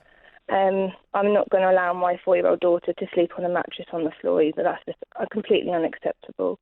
The fact was, regardless of the mattress, there was no room for even a single mattress to be on the floor in that room. Right. And if they had done, it would have caused the fire hazard blocking the door. Neither myself or my partner can lift a mattress because of our medical conditions, and there's no way a 4-year-old child is going to lift a mattress. The lady on the phone from that emergency out-of-hours number was basically trying to force the staff member of the bed and breakfast to put the mattress down. Okay. Although she was fully aware of everything. Let's just jump ahead a bit then, because of time constraints, Janet. How did you end up in the services? Because we said that the bed and breakfast was unacceptable, they've then moved us up here. We have no transport. They're fully aware of no washing or cooking facilities, and they're fully aware of the very limited food that is available at the services. And also, it's well expensive. Anything at the services is about 25% more than anywhere else. It's really expensive. It is, yeah. It's £2.49 for a bottle of Coke. Flipping heck. Tell me about it. And you can't drive. None of you can drive, so you can't go anywhere. No, we can't at all. Last night we actually had to basically skip dinner because our side of the services, which is southbound, were completely out of everything on their cooked main meal. My partner had to put himself in pain by walking across to the other side to bring back a cooked meal, and that wasn't even cooked. I had fish and chips. The fish was basically burnt on the outside, the batter, and underneath, I got about halfway through, and the batter was raw. I had raw batter underneath my fish. Listen, we're going to be speaking to someone from Luton Borough Council later on. What would your message be to them? I just think that when someone is in this situation, that rather than what's easiest for them and what's available to them, they need to be looking at suitability, not availability. All right, Janet. How's your it's a little girl you've got, isn't it? Yeah. How's she doing? Is she all right? Yeah, she's finding it quite hard to settle at night time, but that's completely understandable considering her routine is completely out of not routine now. So Yeah, all right. Well, listen, you look after her. Keep listening. We'll see what the counsellor has to say. 03459 455 555. Travel news for beds, cards and bugs. BBC Three Counties Radio. The M1 northbound is still closed from junction 14 for Milton Keynes to 15 for Northampton. It's causing delays from junction 13 for Bedford now northbound because of an accident that happened in the early hours of this morning. The diversion is also looking really busy too, so the A5 northbound is slow approaching Toaster Road, and also the A509 is really busy in both directions between the M1 at junction 14 for Milton Keynes and the Northfield roundabouts. On the M1 southbound, there's been a separate accident involving 2 lorries and a car, so 2 lanes have been closed at junction 13 for Bedford, with delays back from junction 14 for Milton Keynes, and the M25 has been partially blocked anti-clockwise because of an accident just after junction 22 for St Albans. Samantha Bruff, BBC Three Counties Radio. Across beds, hearts and bugs. This is BBC Three Counties Radio.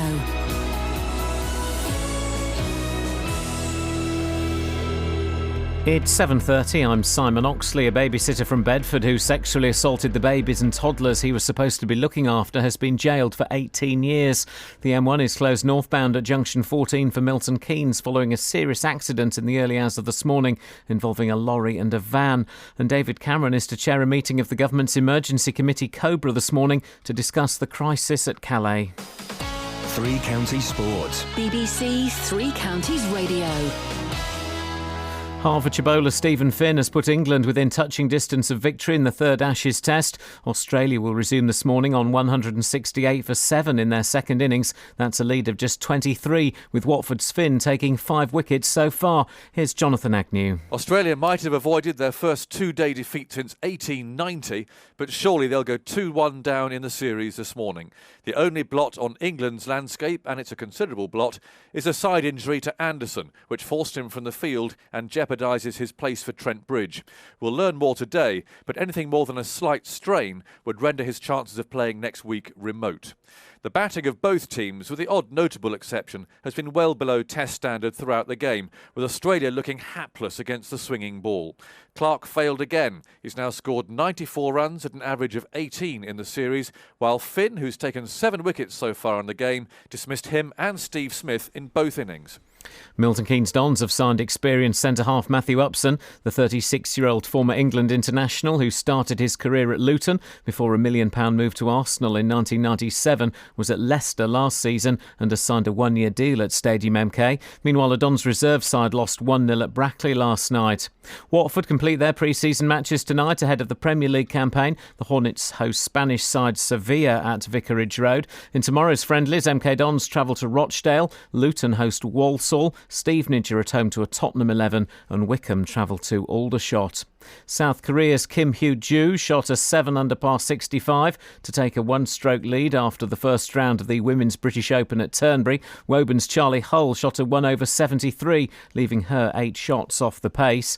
And Milton Keynes Olympic champion Greg Rutherford warmed up for the World Championships in Beijing by winning the long jump at the Stockholm Diamond League meeting last night. BBC Three Counties News and Sport. The next full bulletin at 8. This is Iain Lee on BBC Three Counties Radio. Just tweeted at Colin Huller, Huller, if you want to join me. Tweeted a photograph of him. Apparently that photograph was made by Paul Scoynes, a very own Paul Scoynes, if you want to know who he looks like. He's how many followers is Colin up to now? Let's get the latest from the Colin account. Kelly Betts, how many followers is Colin up to now? Last I checked, it was 67. It's now 68. That's 20 up from where he was 20 minutes ago. Yes. We've got a nice text here in regards to that last story. I don't want to sound harsh, but Janet and her partner have a choice. If they don't like the free accommodation the council gave them, the streets. Seems really ungrateful when you're being given something for free. Well, Trev, well, it's not free because, you know, she's paid tax and stuff like that, so she's contributed towards it. And we have a fantastic system in this country where if people are vulnerable and need a little helping hand, we happily and willingly reach out and give them a little helping hand. And a service station, really? Really? Come on, Trev. Even you can't think that a service station is acceptable extended place to live. First of all, the cost, they can't drive, so they can't just nip down the M1 and go somewhere else. So they're stuck there. I never buy food in a service station unless I'm feeling really, really lightheaded and flush. Maybe I've been up all night, so I'm tired. But I've been up all night because I've won a poker game, so I've got money in my pocket. Then I might go to have a Mackie D's in a service station. But otherwise, I couldn't do it. And come on, mate, service station for anyone, but let alone a family with a 3-year-old kid. You're right, David. Good morning, boss. Oh, here we go. Look. Why give these sponges airtime? FFS. Now, I think that means Franz Ferdinand Sparks. I think. Are you talking about me? Get rid of the dog and kick them out on the streets. God, when does everyone become so heartless? And someone says, I'm still laughing about the gentleman who had genital cataracts. Well, I wouldn't be laughing about that. Might be worth advice. Okay, right, yeah. Okay, genital cataracts. All right. Daly? Hello, boss. What one? Got some Clarkson audio coming up for you. Buddy. Yeah. Bing, bing. you Colin Holler. Yes, Colin, by the way, who we met earlier this week. I'm very disappointed because I'm still yet to receive a picture of his favourite fossil. Okay. Well, I sent that tweet, 2 days ago? He's up to 73 followers. Well, I don't really care because I haven't got the picture of his favourite fossil. I think he's going to do it today. He's also put on a really rude joke that I can't even read out about a rude sounding dinosaur. So it's a classic bants. Yeah, right, Jeremy Clarkson. Yep. I agree. I think he's a genius. I think he's a genius. The fact he gets, even when he's not working, he gets all of the. Who's that? Is that? Is that Dave? Good morning, boss. I thought we'd done you. What? Well, you just said my name and that was it, is it? Right, stay there. I want to look. We've got a young lad working with us there. I want to look you in the eyes. Don't worry, no names, no pack drill. Dave, is it true that you once jumped out of a cab when you were driving it to urinate and you fell down a manhole? No. That's answered that question, hasn't it? Any more? Hello? Okay. Hello? So it's untrue? Maybe. Hello, Justin. You there, mate? Yeah, I'm here, Dave Lewson, yep. Okay, yeah, bro. Yeah. Nice to know. Yeah, we're here, Dave. Are you okay? No, I rang up. You know this couple you met at this hotel on the motorway? Yes. They're registered. They'd be disabled, wouldn't they? Well, I can only tell you what I saw yesterday. And for anybody who's texting the programme saying it's their choice, it's not their choice. And they both have conditions. The dog has been taken away from them. They're in a cramped hotel room at the side of a motorway. They have no transport. I walked out of there yesterday feeling very, very guilty. That's just my personal view. Anyway, yeah, you carry on. But they would be registered as disabled. Mm-hmm. But discrimination against disabled people is a serious criminal offence. So why haven't they gone to lawyers that deal with discrimination against disabled people? Good point, well made, Dave. I tell you what that is, mate. That is a really boring point, but don't worry. No, it's not. No, don't worry. I can save you future embarrassment. Yeah. Do you want to play a game? No, not really. Not with you. Come on. I want to play a game. No, what? Now, okay. just ask me. Rock, scissors and paper. Who? Rock, scissors and paper. What's rock, scissors? No, hang on, Justin, you can't laugh, Justin. Yeah, but I don't call it Roxy's. No, you're right. You don't laugh. No, but you say this. Tough, mate. Oh no, hang on. That is What's he saying there? There we go. Tough, mate. Tough, mate. But there's no. It doesn't have any even hint of a T in that mate. Uff, mate. Now, so come on, right? Uff, mate. Rock, scissors and paper. No, I don't know that game. Hashtag Fossil Friday. It's. Do you know how to play it? No. Right.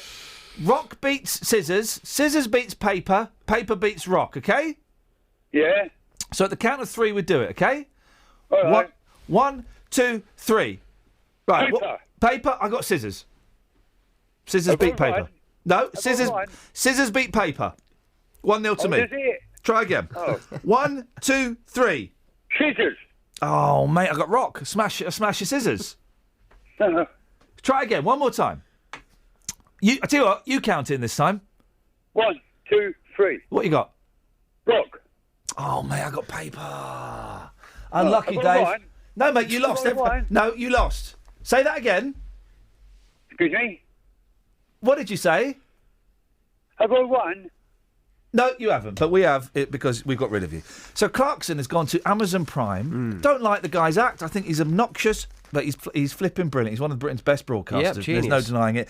Look at him with Hammond, though. Look at Hammond in that picture, copying the pose that his master, his wannabe lover, his BFF, big friendly giant. No, it's the BFG. His BFG, his FFS, his OMG, his Shazam. I've been watching a series of documentaries called "I Killed My BFF" at the moment. Hang on. It's horrendous. Now, hang on. It doesn't sound exactly like a documentary. It's awful. It's absolutely awful. Okay, who's it made by? The Maisels? It's made by the Crime Investigation Channel. Okay, those guys are making it right. So you're saying that Clarkson's killed Jeremy? No, I'm not saying that at all. Vine? No, what? no, I'm not saying anything. Okay. I'm just. Yeah. Great stuff. You've taken Clarkson to the streets. I have, yes. Yes. £79 a year it's going to cost. And a lot of people are very upset because I think a lot of people thought that the three of them would be going back onto mainstream TV. But I think that there's something in their contract which says they can't do that for at least 2 years. Well, there's something in the contract that says, money, make me funny, touch my bummy. So Amazon Prime, £79 a year. How much would you pay to watch Clarkson? The streets, mixed views. Here's what happened. Clarkson's back. I ain't heard anything. How much would you pay to watch Clarkson? Nothing really. Oh, not even 1p?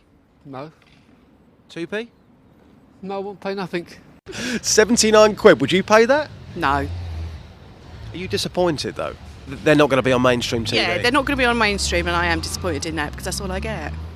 Glenn, you're a big Clarkson fan. Why are you such a fan? Well, it's funny. He says it as it is. That's how it should be. Okay, so as a fan, how much would you pay to watch him? Nothing. Madam, you know about this story. How much would you pay to watch Clarkson? What's that, a year? £79 a year. I wouldn't say £79 a year, no. What's he worth? No idea. I like watching him, but I wouldn't pay for him, especially not that much. You wouldn't pay anything to watch him? I'd pay for films, to be honest. So you would never pay a penny to watch Clarkson as much as you like him. A film, a movie is more important to you and your family. Yeah. I'll pass on that feedback to Jeremy. No, thanks. Clarkson's back, sir. It's Clarkson. Jez. Oh, Jeremy Clarkson. Yeah. Well, I don't care if he's back or not. If Clarkson was standing here and you had a custard pie in your hand, would you throw it at his face? No, not necessarily would. No. Kevin, that is some bike. That is a manly bike. So you must be into your fast bikes and your fast cars. A Clarkson fan. Yes, I am. How much would you pay to watch him? £100. You would? Yeah, why not? Great guy. Funny. Tells it how it is. Really good. Fantastic. Right, can I hear you rev your bike up? You certainly can. Okay, right, let's come round here. This sound's going to make me feel alive. It's going to make me feel like a real geezer this morning. Perhaps. Oh, yes! Wow, you have a good weekend. Thank you very much. Yeah, nice helmet as well. Shiny helmet? It was, yeah. Well, Ian, this is a text. We went to see Clarkson live and the tickets were £72. I know. And that only lasted one day. Hey, by the way, that reminds me, I'm doing a show in Whitstable on Saturday, and when I say there's tickets left, I mean there's been loads of tickets left. Really? Put down your oysters, come and see me in Whitstable. Yeah. Where is Whitstable? Whitstable is that... I don't know, it's not a trick question, I don't know. Just outside London, maybe? I think it's like miles away. Anyway, I'm there on Saturday night, but I'm part of the Oyster Festival. Are you? Doing a live show as part of the Oyster Festival. No one's bought any tickets. I think you're probably lying there, boss. It's not many. I already have Amazon Prime. I must say, some of the things are not that good. The next day delivery is handy. If I didn't have Prime, I admit I would be able to watch. I would get it to watch Clarkson, May, and Hammond. Well, Sandra, you listen to our show, so you've got some taste. But Justin, as we all know, #Fossil Friday is today. Yes, and we got Big Cole back. Morning, Big Cole. Morning. What are you back for, mate? Yeah, again, isn't it? What are you back for? I need to speak to Mr. Dealey. You got 78 followers, by the way, and you owe Justin Dealey an apology. Away you go. Yes, I'm all ears. Yeah, I do apologise, Justin, but I'm rather busy at the moment, as you know. Colin, you phoned us twice. Yeah, Colin, it's taken you 2 days to send me a picture of a fossil. I'm not being funny, mate, but that would take, 20 seconds? I don't... no, it wouldn't, because it would take a lot longer than that, because I've got thousands of photographs to look Cole, through. just and pick up... I really don't have a favourite. You must have a favourite fossil. Everyone is unique. Come on, don't give me that. Everyone must have a fossil. used to be a living organism. Everyone's got a favourite something. No, I haven't. Yeah, of course they have, right? Yeah. I've got a favourite person who works here at BBC Three Counties Radio. Prince. I've got a favourite child, the youngest. I've got a favourite CD. Yeah? I've got a favourite car. Everyone's got a favourite. Shirt. What's your favourite fossil? Come on, mate. Well, I think one of my favourites. Here we go. Is an ammonite that was found locally. Oh, a local ammonite. I will put that on later today. Okay, well that's great news. I'm going to say that the first call you made this morning, Colin, was dull. And I didn't think a duller phone call could be made. Well, thank you for proving me wrong. I was going to talk about self-service at the... I don't want to know about you and self-service, Colin. Travel news for beds, cards and bugs. BBC Three Counties Radio. The M1 is still closed northbound between junction 14 for Milton Keynes and 15 for Northampton. Delays are back from junction 13 for Bedford at the moment. The diversion is also looking really busy to the A5. It's slow northbound approaching Toaster Road, and in Stoke Bruin on the A508 there are queues in both directions between South Road and the High Street, and also it's very busy in Yardley Road additionally because of the roadworks that are there. In Dunstable on the A5 it's busy northbound between West Street and Hockliffe, and that's being caused by the problems on the M1. Southbound on the M1, 2 lanes are closed between junction 13 for Bedford and at junction 13 for Bedford. There are delays though from junction 14 for Milton Keynes, that's going southbound. On the M25, 3 lanes are shut anti-clockwise at junction 22 for St Albans because of another accident. Samantha Bruff, BBC Three Counties Radio. Nice one, Sammy, thank you.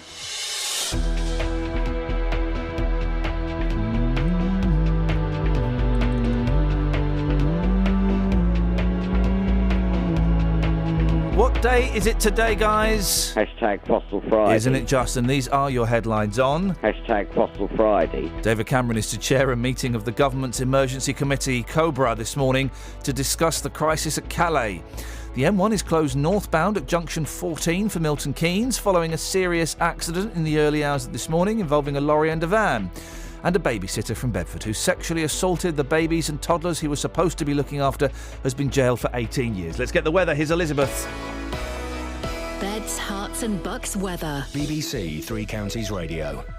Hello, a very good morning to you. It's going to be a gorgeous summer's day today. It has been a bit of a chilly start, so a little bit cool for the last day of July so far this morning, but temperatures will rise nicely. We'll be back up to where they should be at this time of year by the end of the afternoon, up to 21, 22 degrees Celsius, really quite widely. Some spots maybe even a degree or so higher than this, but just a light southerly breeze, lots of sunshine as you can see. There could be a bit of fair weather cloud here and there through the afternoon, but not enough to spoil the sunshine, and it will tend to fizzle away again as we head into the evening. So beautiful Friday evening to come right across the three counties. Overnight tonight, another fairly chilly one, not quite as cold as last night, but temperatures again just dropping out of double figures, I think, for the rural spots. So quite a cold start to the day tomorrow, but again lots of sunshine around. It will start to cloud over through the afternoon, a very weak weather front introducing some more cloud tomorrow, but still warm temperatures up into the low 20s in Celsius, and crucially it will stay dry as well. But even warmer on Sunday. We've got some very warm muggy air coming up from the south, so we're probably looking at temperatures into the mid to maybe even high 20s, might get 26 or 27 somewhere across parts of Hertfordshire for example, but should stay dry on Sunday. There will be a bit more in the way of cloud, but also some sunny spells, just feeling warm, and that warmth is going to last into Monday. The risk of one or two thundery downpours developing maybe later in the day on Monday, and generally a bit cooler, a bit more showery and a bit breezier from Tuesday onwards. That's the forecast. Have I won? every weekday morning. One partially closed and the others didn't operate at all. I have contacted other companies who do it professionally, and they said it should have been anchored down. The JVS Show. It was looked over by the garage and they told me do not move the vehicle anywhere. It's a complete death trap. The JVS Show fights for your rights and tackles your consumer problems. I'm getting nowhere. I've tried on numerous occasions to talk to the manager of this company. If you need our help, email jvsshow@bbc.co.uk. So they said, we're going to contact the customer, we're going to have a chat, and we're going to make a gesture to that customer. And we could do the same for you. Without your program, I don't know what you do in the morning. The JVS Show, weekdays from 9 on BBC Three Counties Radio. We're boy slackers.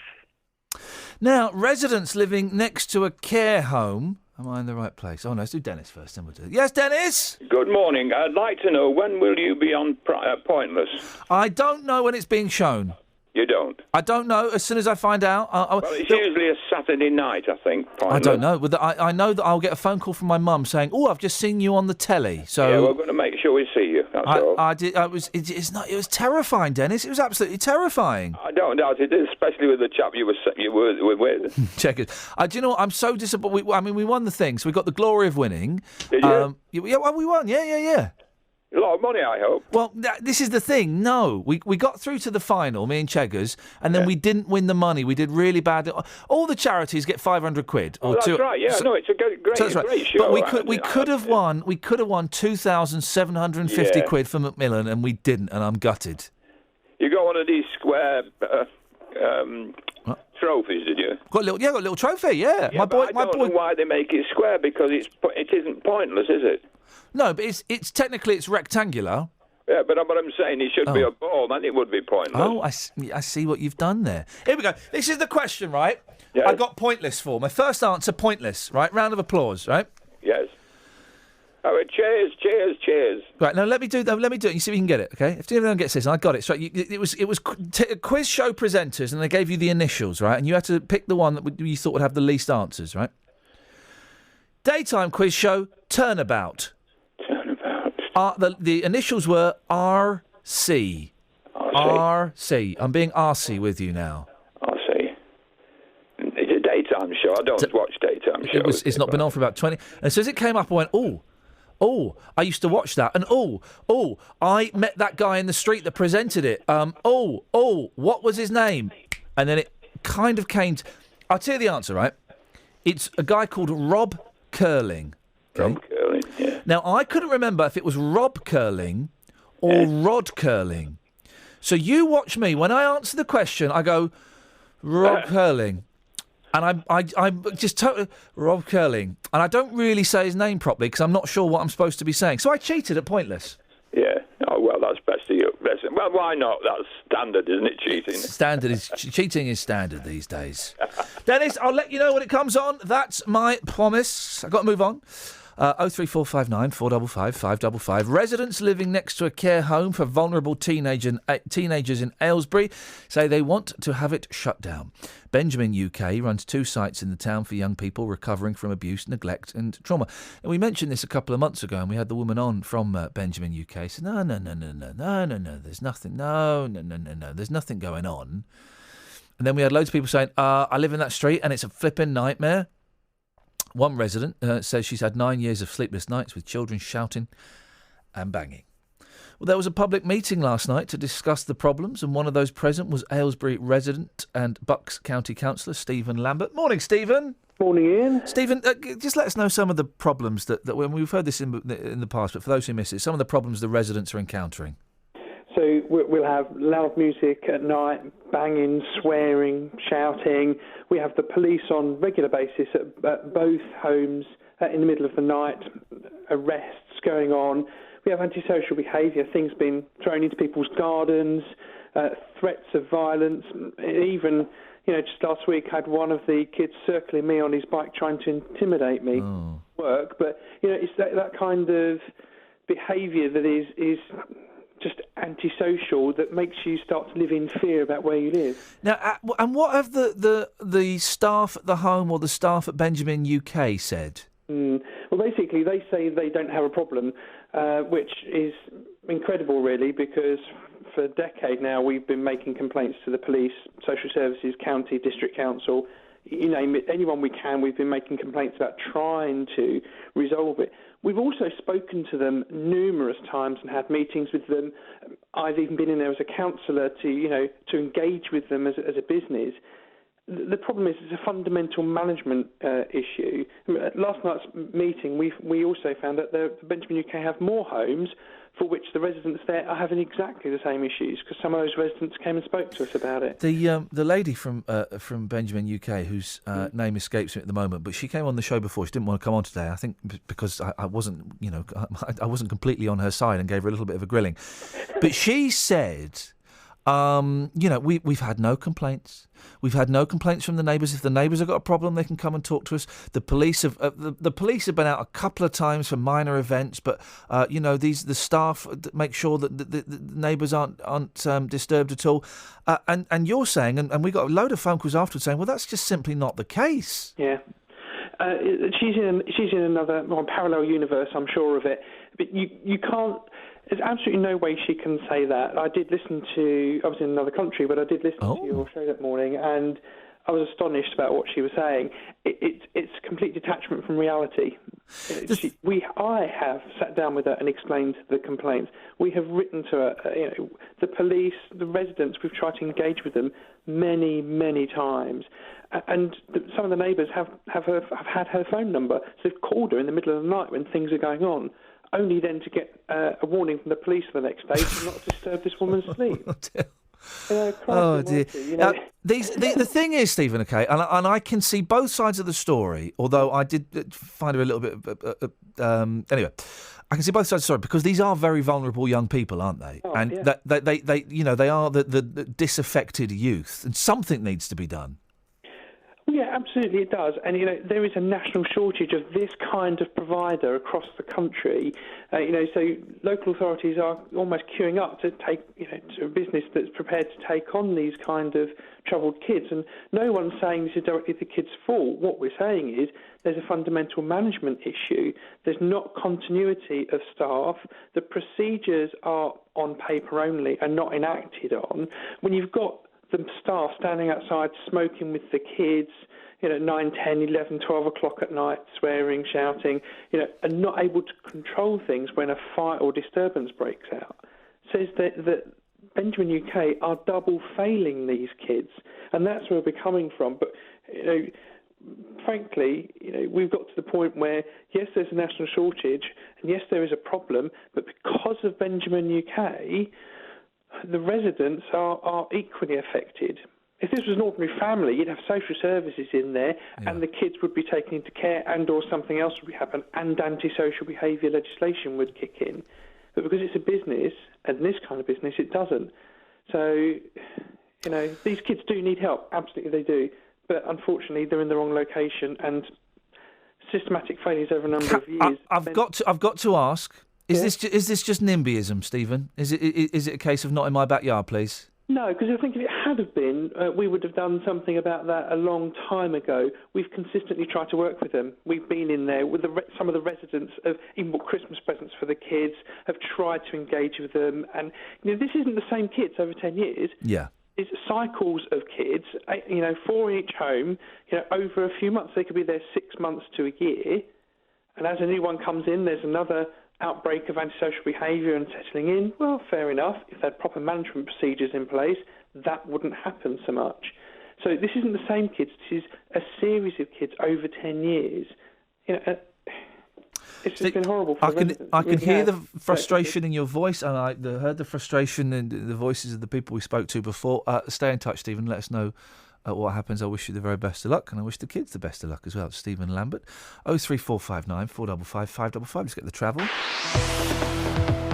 Travel news for beds, cards and bugs. BBC Three Counties Radio. There are long delays on the M1 northbound between junction 13 for Bedford and 15 for Northampton because of an accident earlier. 2 lanes are closed now and the accident investigation work's going on. The diversion routes are also looking really busy. The A509 is slow in both directions between the Tickford roundabout and the Northfield roundabout. Also on the M1 southbound, there's a lane closed at junction 13 for Bedford, and that's causing delays southbound from junction 14 for Milton Keynes. And on the M25, there's been an accident anti-clockwise at junction 22 for St Albans. That's causing delays from junction 23 for the A1M. Samantha Bruff, BBC Three Counties Radio.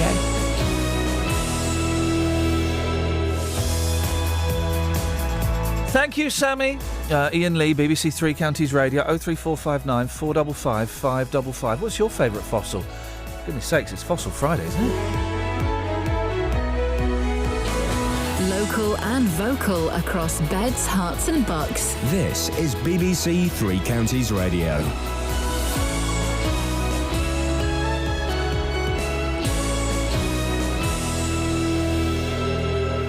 It's 8 o'clock. I'm Simon Oxley. The headlines: Cameron to chair Cobra meeting on Calais crisis, M1 reopening at Milton Keynes, and Hertfordshire bowler sets up Ashes Test victory. BBC Three Counties Radio. David Cameron is to chair a meeting of the government's emergency committee Cobra this morning to discuss the crisis which has caused delays and disruption around the Channel Tunnel. During a fourth night of disturbances in Calais, migrants broke through police lines as they tried to get to the terminal. Eurotunnel said services were affected and a platform was closed for security reasons. Peter Harding runs a haulage company and says he's about to abandon overseas operations. If everybody stopped because of how the country runs, time-sensitive goods and everything else, there'd be anarchy in the shops, and that's what needs to happen to make these governments, not just our government, but the French government, do something seriously about the situation for everybody. The M1 is expected to reopen around now, northbound at junction 14 for Milton Keynes, following a serious accident in the early hours of this morning involving a lorry and a van. The motorway has been shut between junction 14 and 15 for Northampton since just before 1 o'clock this morning. Diversions were put in place through Milton Keynes to the A5. Meanwhile, there are long delays southbound on the M1 in Bedfordshire after an accident involving 2 lorries and a car between junctions 13 and 12. A babysitter from Bedford who sexually assaulted the babies and toddlers he was supposed to be looking after has been jailed for 18 years. Luton Crown Court heard 21-year-old Clint Gilbert was looked on as a trusted friend by the children's parents. More from Tony Fisher. Gilbert committed offences on 7 children ranging from babies to 5-year-olds. Some of them he abused while they slept. One of his victims was a 3-month-old baby girl who he took pictures of as he assaulted her. In sentencing, the judge told him his behaviour had been depraved and that what he had done amounted to a gross breach of trust. A piece of aircraft debris washed up on an Indian Ocean island is to be flown to France to be examined by investigators. A senior Australian official has told the BBC he's increasingly confident that the wreckage found on Reunion is from the missing Malaysian flight MH370. A homeless disabled couple from Luton who can't drive are demanding to know why they've been put up in a hotel at Toddington Services on the M1. 23-year-old Janet Paddison, her partner and their 3-year-old daughter have been in the hotel since Tuesday after being evicted from private rented accommodation. Luton Borough Council blame a shortage of both permanent and temporary housing, but Janet says she had alerted them. I just don't understand why they've had to let it get to this point, knowing fully aware for over a year of my circumstances, being updated on my behalf. I have told them, so they have been always fully aware of my circumstances. In sport, Watford bowler Stephen Finn has put England within touching distance of victory in the third Ashes Test. Finn is there now and he bowls to him and it's shortened. It's pulled and it's a top edge and it's caught. Finn's done it again. He's got his 5th wicket. And Australia will resume this morning on 168 for 7 in their second innings. That's a lead of just 23. The weather dry and sunny, feeling warmer today, a maximum temperature 22 degrees Celsius. And you can get the latest news and sport online at bbc.co.uk/3 counties. Hashtag Fossil Friday. I just spent the entire news bulletin trying to explain the rules of Pointless to Kelly Betts. The whole time I've been talking to her about it, I might as well have been talking to a BW. Brick Wallington.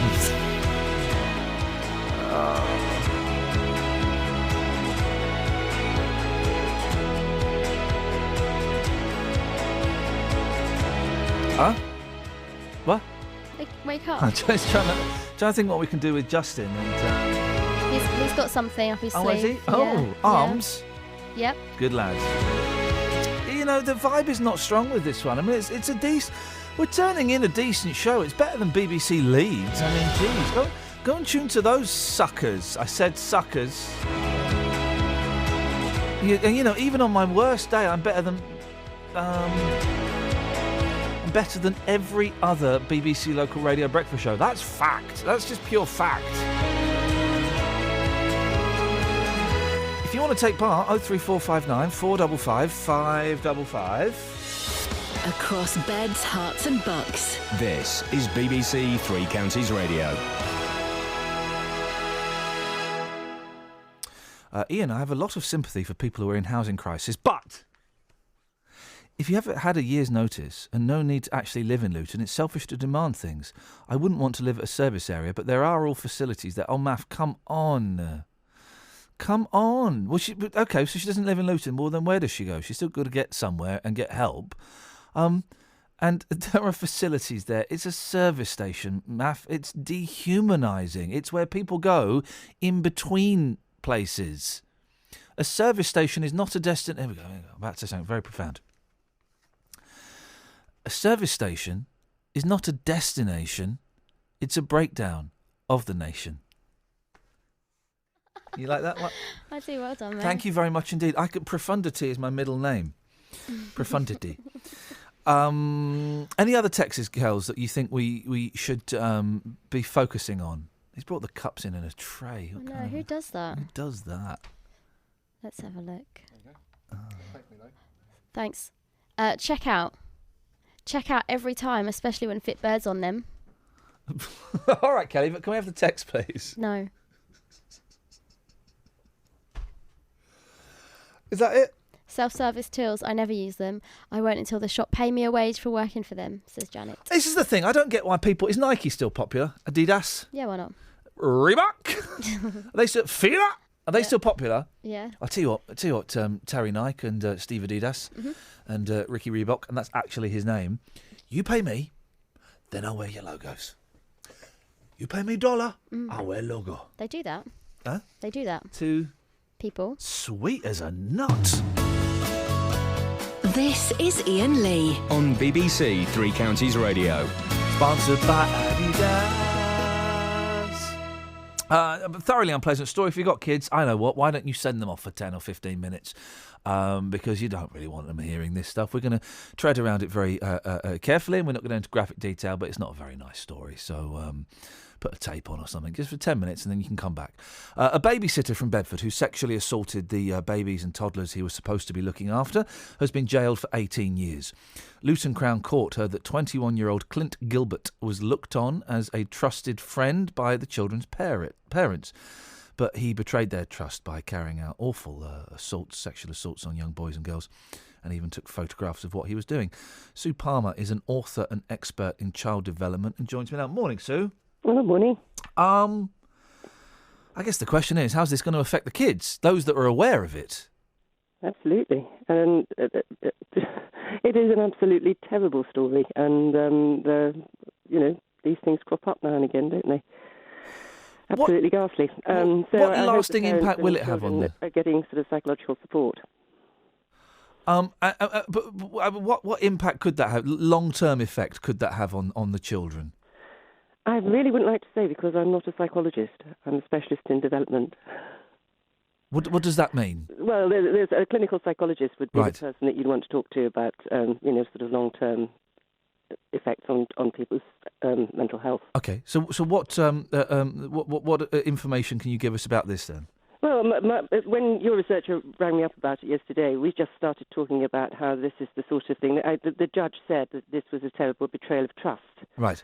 And we started talking about the extent to which it's becoming more and more difficult to feel trust in society these days. And my major subject is children getting out to play, because this is really, really important for children's general health, physical and mental health, that they are able to have the freedom to play out. And yet, over the last 20 years, because we no longer feel that we can trust our communities, our neighbours, everybody to just keep an eye on our kids anymore, we're increasingly not letting them have that freedom to play, which used to be, the sort of the birthright of every kid. Possibly yourself went out to play when you were little. And it's just disappeared from our society. So many children now are sort of raised indoors, just playing, watching telly, playing on computers and so on. It's not completely disappeared, has it? I mean, it still exists in some parts. Well, I'm glad to see that in some areas it is coming back as well. I mean, there are groups of parents have got together to organise ways of, shutting their street off for the day, so that the evening, so that all the kids in the local area can come and play in a play street. There's all sorts of ways in which people can reorganise these things, re-establish community relationships and so on. But a story like that, immediately, any parent, you hear it and you think, oh my goodness me, you can't trust anybody these days, can you? And we've got to sort of somehow as a society find ways of dealing with that, because otherwise you end up with, everybody in the world's got to be CRB checked, and it doesn't really necessarily solve any problem. How do we get that trust back then? I think we just have to start believing in each other again, and communicating much more with each other, and also bearing in mind that the sort of world has changed. There are dangers out there that perhaps were not quite as great in the past, and that means skilling your children up. So in terms of the playing out, children have got to be really good about knowing the road safety and don't run about in cars and so on, and also the sort of stranger danger rules. And with little children, even the very smallest children, once they're able to talk, we've also got to do the inappropriate touching talk, and what's okay for people to do, and how you must always tell mummy and daddy if there's anything worrying you, because obviously, unless parents do have those sorts of open relationships, even with little children, then this sort of thinking could happen. So it's a question of, first of all, having being aware of the things that can happen. Secondly, skilling up your children, and then thirdly, working together with other adults so that you get, the old saying, it takes a village to raise a child, so that you get a village that you feel you and your child are comfortable in. Sue, I appreciate your time this morning. Thank you very much indeed. 03459 455 555.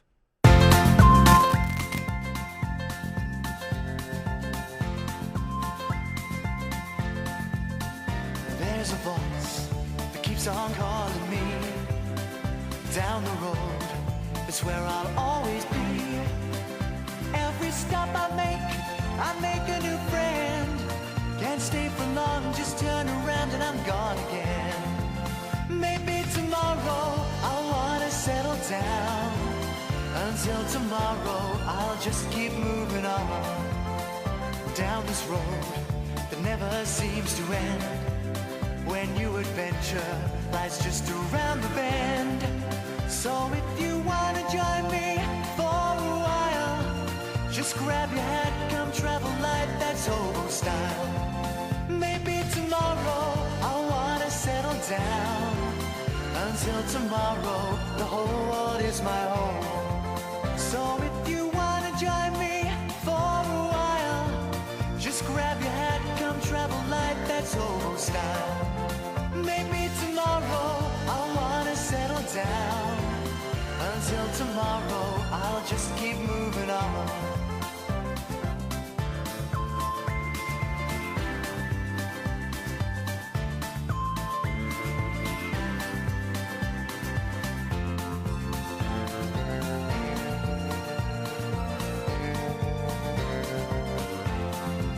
Maybe tomorrow I'll wanna settle down. Until tomorrow, I'll just keep moving on. There's a world that's waiting to unfold. A brand new tale no one has ever told. We've journeyed far, but you know it won't be long. We're almost there and we paid our fare with a hobo song. Maybe tomorrow I'll wanna settle down. Until tomorrow. Anyone know? Anyone know why that last guest was booked? I mean, she seemed like a wonderful lady and a thoroughly intelligent guest. The connection to the story was... Anyone? Said a tweet from Scott. Well, this is awkward, isn't it just? You know You know the host is in a little bit of trouble when they're asking the question, so what light can you shed on this story then? You know they're not quite what you were expecting when the first two questions met with the answer, I'm afraid I can't comment on that. Okay, what can you talk about? And then, you know, the rest of the questions after that are just being polite because you don't want to cut her off because it's not her fault because she's done nothing wrong and she sounded like an excellent guest for a completely different story. 03459. Thanks for that. Thanks a lot. Much appreciated. Thank you. 03459 455 555 is the telephone number if you want to give us a call. 81333. Start your text 3CR. Gatford! I'm afraid I can't comment on that. You'll have to come back after this then. Travel news for beds, cards and bugs. BBC Three Counties Radio. There are still long delays on the M1 northbound because of a serious accident between junction 14 for Milton Keynes and 15 for Northampton. There are 2 lanes closed now and there are delays northbound from junction 13 for Bedford. It's also really busy on the A508 in both directions between Stoke Bruin and the High Street at Road. It's also very busy at Toaster Road being added to by the roadworks. And in Broughton on the A509 in both directions it's slow from the M1 junction 14 at Milton Keynes to the Tickford roundabout. On the M1 southbound there are 4-mile queues approaching junction 13 for Bedford because of another accident between 2 lorries and a car. On the M25, the accident at junction 22 for St Albans has been cleared, but there are still some slight delays, and it's also busy anti-clockwise on the M25 between junction 24 for Potters Bar and 23 for the A1M. Samantha Bruff, BBC Three Counties Radio. Sammy, thank you very much indeed. Yes, you can, Kelly. Yes, you can. Where do you want it? Oh, do you just want it displayed, or do you want it... OK, fine, that's not a problem. It's 8:16. It's Friday the 31st of July. I'm Iain Lee. These are your headlines on BBC Three Counties Radio. David Cameron is to chair a meeting of the government's emergency committee, COBRA, this morning to discuss the crisis at Calais. The M1 is closed northbound at junction 14 for Milton Keynes following a serious accident in the early hours of this morning. This is Iain Lee on BBC Three Counties Radio. Here's the thing. I'm going to spell a word. It's not a trick question. I'd like you to say it. C-O-B-R-A. Cobra. See, I would say cobra. Now, I'm confused as to what I actually say now, because I think it's cobra, but then I had to do an event for Cobra Beer years ago, and in the rehearsal... Hey, one of the best beers on the market. I don't think we're allowed to say that here, are we? Oh, no, we're not. No. Well, it's equally as good as all the other beers on the market. It's almost as awkward as it was when I was speaking to a guest who had no idea what we were talking about. Well, I couldn't comment on that. And I think I was saying Cobra. I know you can't comment, and I know you're laughing inside, and I would too as well, so don't worry. But it was... I can't comment on that. I thought, but then someone from Cobra said, "Are you going to say Cobra during the event?" I said, "Yes." Well, it's Cobra. I don't know. So what did you do? Did you comply, or did you do the arms? I let June Sarpong, who was co-hosting the event with me, say the C word. She took that bit. Let's ask the team. Kelly, C-O-B-R-A. Hang on. Stop talking for a second. Yeah. Oh, sorry. Hello. That was just a caller. Don't worry about it. Okay, let's go to Danny. Danny. Oh. Do you see? This is what I'm working with. I feel your pain. I really do feel your pain. You've got a crack team out there. How come I get these muppets? Yeah, crack team. You've got a good team. What's on your show today, please? Well, today I'm going to be asking you this: do you give money to beggars? The BBC has revealed today that only 1 in 5 people arrested for begging in England and Wales is actually homeless. Around 1,000 people were arrested for begging in 2014, and just 200 people were found to have nowhere to live. Locally in the Thames Valley, 66 people were arrested, and exactly half, 33, were actually in dire need of a place to stay. The other 33 did have a home to go to. So I'm asking you this morning, do you give money to beggars? Simple as that. Do you give money to beggars? Now, are you asking? Do you give money to beggars? No, I'll buy them a sandwich and a drink, and I'll have a little chat with them if they fancy it. Sometimes have a little chat. That's pretty much what I do. If you gave them money and they bought drugs, would you make a moral judgment, or do you think it's up to them? I hope they'd share. Yeah. This weekend, it's Luton's biggest party. As 40,000 people descend on Wardown Park for this year's Mela, we'll bring you all the best bits. We're a Gidda team, so we've come to perform today alongside artists on the stage and also our own Bhangra team as well. From 2 on Saturday afternoon, I'll be live in the park, talking to artists and the audience. Last year was amazing, and this year looks like it's even better, so it's growing, and hopefully we'll be back next year as well. Then from 6 on Sunday night, Yasmin Khan brings you some of the best music from around the world. And Edward Adu rounds off our coverage from 8. Well, I said it's not every day there's a Mela, so why not make the most of it? The Luton Mela. This weekend on BBC Three Counties Radio. I hope. Gatford, what on earth do you want? Well, I was going to... You know how you love a good explanation of your show, like in a magazine or an online forum? Are you still talking? Yeah. God. But, are you aware of the new BBC radio player? No? I don't... It describes your show as Iain brings you the local news, weather, sport and travel. That's exactly what I do. No, but I'm just wondering, so what are these other people for then? What other people? Well, the people that actually bring you the news, the weather, the travel, the sport. I bring them all together. I bring them all together. That's not what the description says. The description says Iain Lee. Doesn't say anyone else. Yeah. Why are you not doing it? Well, I am giving them the opportunity. If it wasn't for me allowing Simon Oxley to cross my threshold, then you wouldn't get the sport. So I'm bringing you the sport. I would like to hear you do the sport one day. Fulfill your. I answered a question about football on Pointless yesterday. Did you get it right? Yes, I did. I gave the answer Arsenal, and it went down to 50. Blimey. Yeah. I'm shocked. Thank you, Gatford. Ben's in Wickham. Morning, Ben. Morning, sir. Well, that's once in a blue moon. Ha! Tell me, I need your help. Can you research once in a blue moon? Why? Because I was told last night that tonight is the blue moon. Right. Now, I'm told it won't be blue to the eye here, Yeah. but the definition of a blue moon is, I understand, where we have 2 full moons in 1 month. Yes.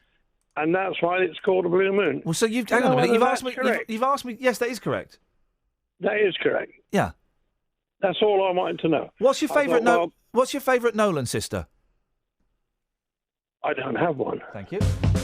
Local and vocal across beds, hearts and bucks. This is Iain Lee. BBC Three Counties Radio.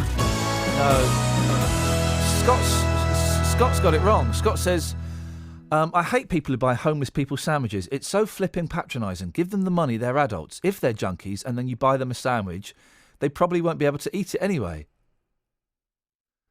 If they're junkies, they can relieve the pain for a second. If they're hungry, they can buy food. Well, no, I don't just turn up with sandwiches. I say to them, are you hungry, mate? And if they say yes, I say, I'm just going to go in Tesco. Do you want anything? So I don't just go, hello, here's a sandwich. I ask them if they're hungry, because they're adults. I say I'm going to pop into the shop. Would they like anything?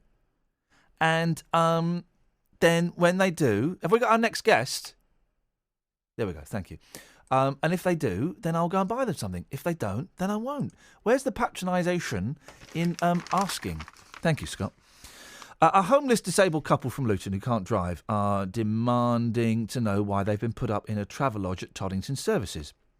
23-year-old Janet Paddison, her partner Reese and their 3-year-old daughter have been in the Motorway Services Hotel since Tuesday after being evicted from private rented accommodation. As well as having no cooking or clothes washing facilities, Janet, who suffers from chronic pain, says she's had her assistance dog taken from her and put in kennels, and it's in the Motorway Service Station. They ain't got no car. Tom Shaw is the Labour councillor in charge of housing at Luton Borough Council. Morning, Tom. Thanks for coming on. How have they ended up in a service station? What we got to do, the official eviction date was yesterday, but what we don't want is kids seeing their parents evicted from properties. So on Tuesday, when they presented themselves as homeless to the council, it's whatever is available at that time. Luton at the moment is in the middle of the only way you can describe it as a perfect storm of housing. We've got London boroughs taking properties in the town, landlords are evicting people because they can get more rent off the London boroughs. We've got 130 people in bed and breakfast and 1,000 people in forms of temporary accommodation right round the town. So it's whatever is empty on that town. Because of the medical conditions, we'll look to get her out of there very, very quickly. But it's better than going in an hostel overnight. Yeah. I'm aware of the tough kind of game that you're having to play and moving people around. How long do you reckon they might be in that service station? I can't say that, Ian. We'll get her out of there because of medical conditions. Right. But let's sort this out. First of all, I pulled the file last night when I got a request off one of your people to come on this morning. I pulled the file and had a read of it myself. Thank you, Tom. And what we didn't get told, it was an assistance dog till Tuesday.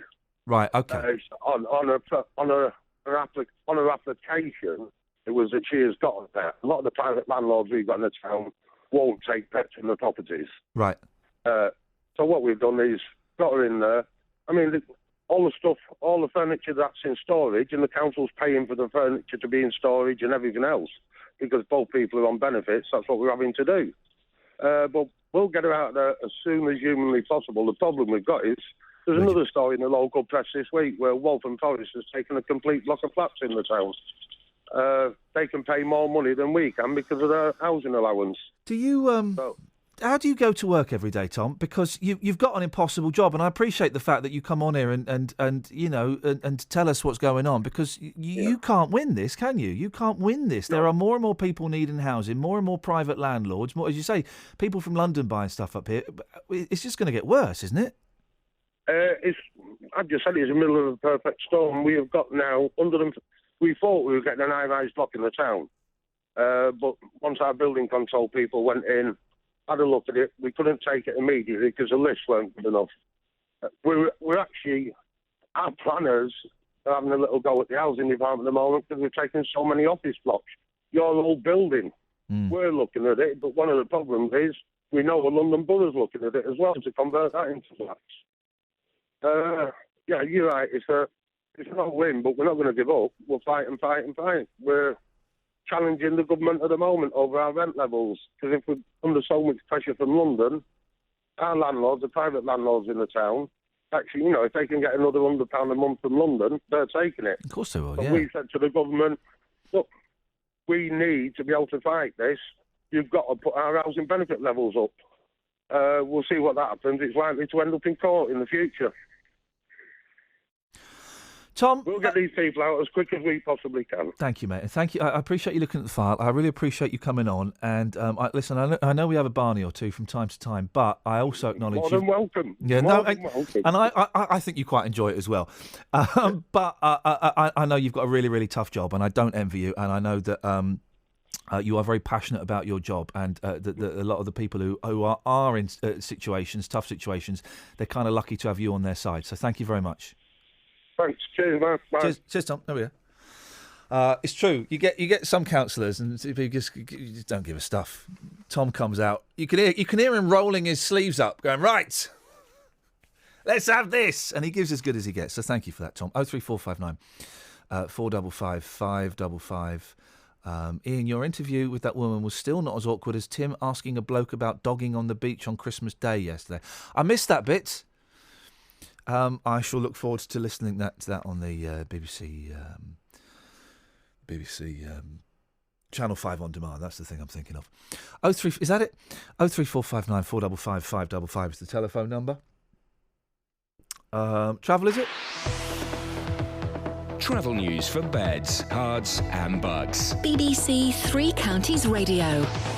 There are still serious delays on the M1 northbound because two lanes are closed between junction 14 for Milton Keynes and 15 for Northampton. It's after an accident involving a lorry and a van in the early hours of this morning. It's causing delays northbound from junction 13 for Bedford, and the diversion is still looking really busy. The A428 Northampton Road is slow in both directions at Only Road, and also Old Stratford, the A5 northbound is very slow at the Toaster roundabout. On the M1 southbound though, that's easing off at junction 13 for Bedford after the accident's been cleared out of the way.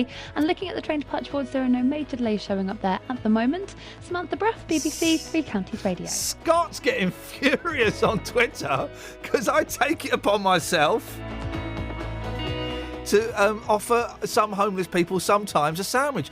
Do you know what, Scott? You're right. It is patronising. So those homeless people that I see in Birmingham tonight, when I'm feeling a bit flush, I'm not going to bother. I'll tell you what, they can just go hungry, okay? So when they get the munchies, when they come down from their heroin fix and they want to eat and drink, I won't bother. Won't bother. Thank you, Across Scott. beds, hearts and bugs. This is BBC Three Counties Radio.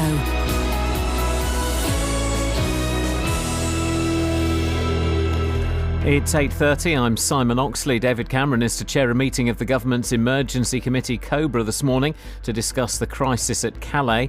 The M1 has reopened northbound at junction 14 for Milton Keynes following a serious accident in the early hours of this morning involving a lorry and a van. And a babysitter from Bedford who sexually assaulted the babies and toddlers he was supposed to be looking after has been jailed for 18 years.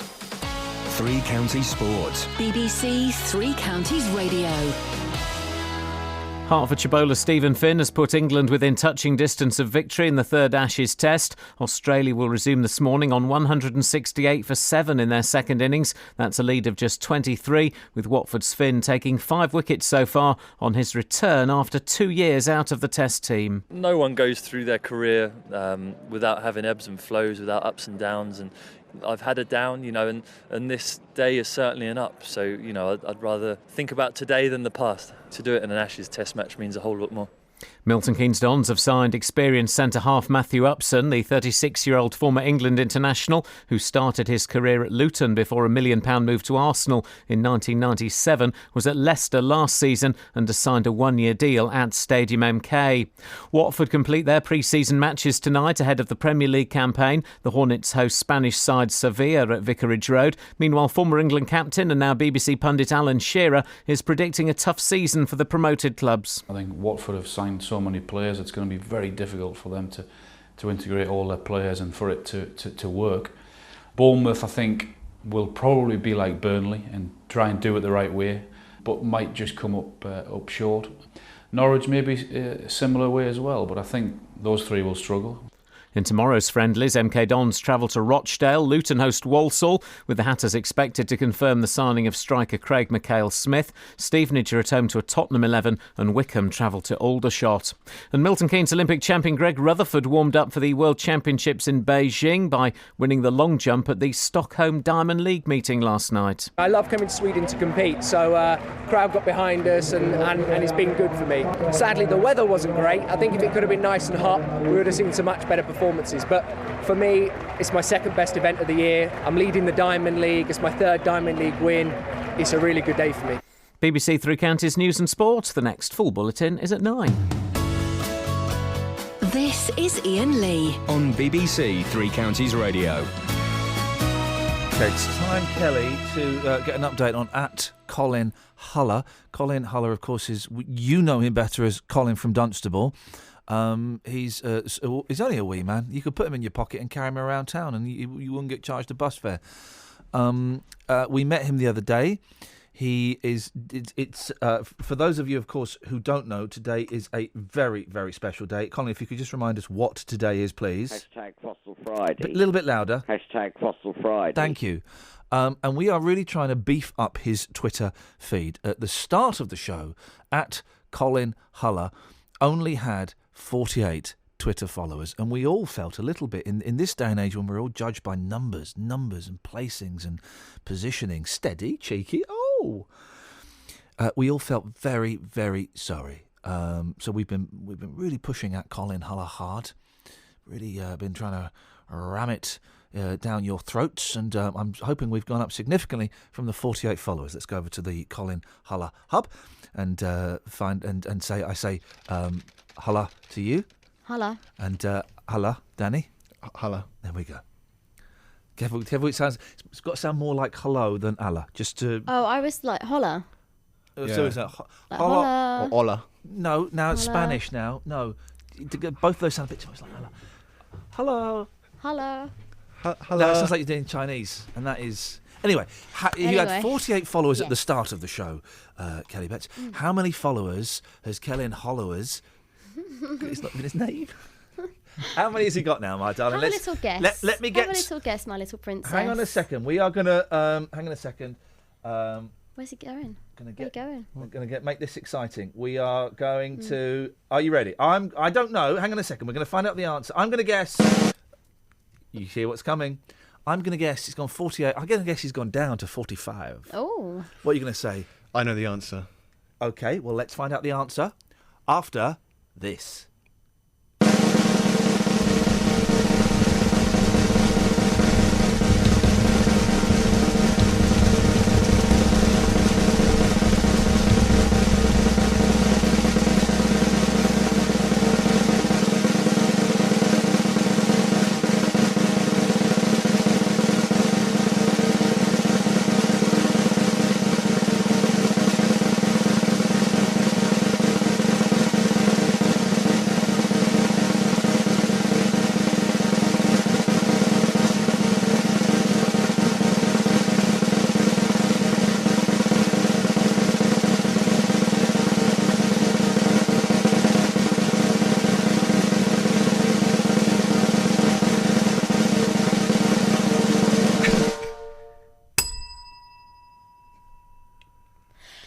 $86.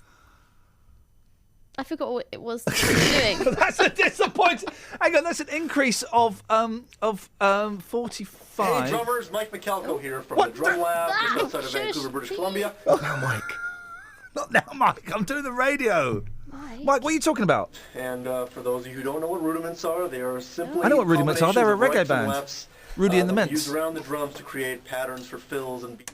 Bye, Mike. Feel that. Thank you, Mike. Not Shall I shout out some of Colin's new followers? Please do, mate. Yeah, let's big them up. There's Simon, Morning, Simon.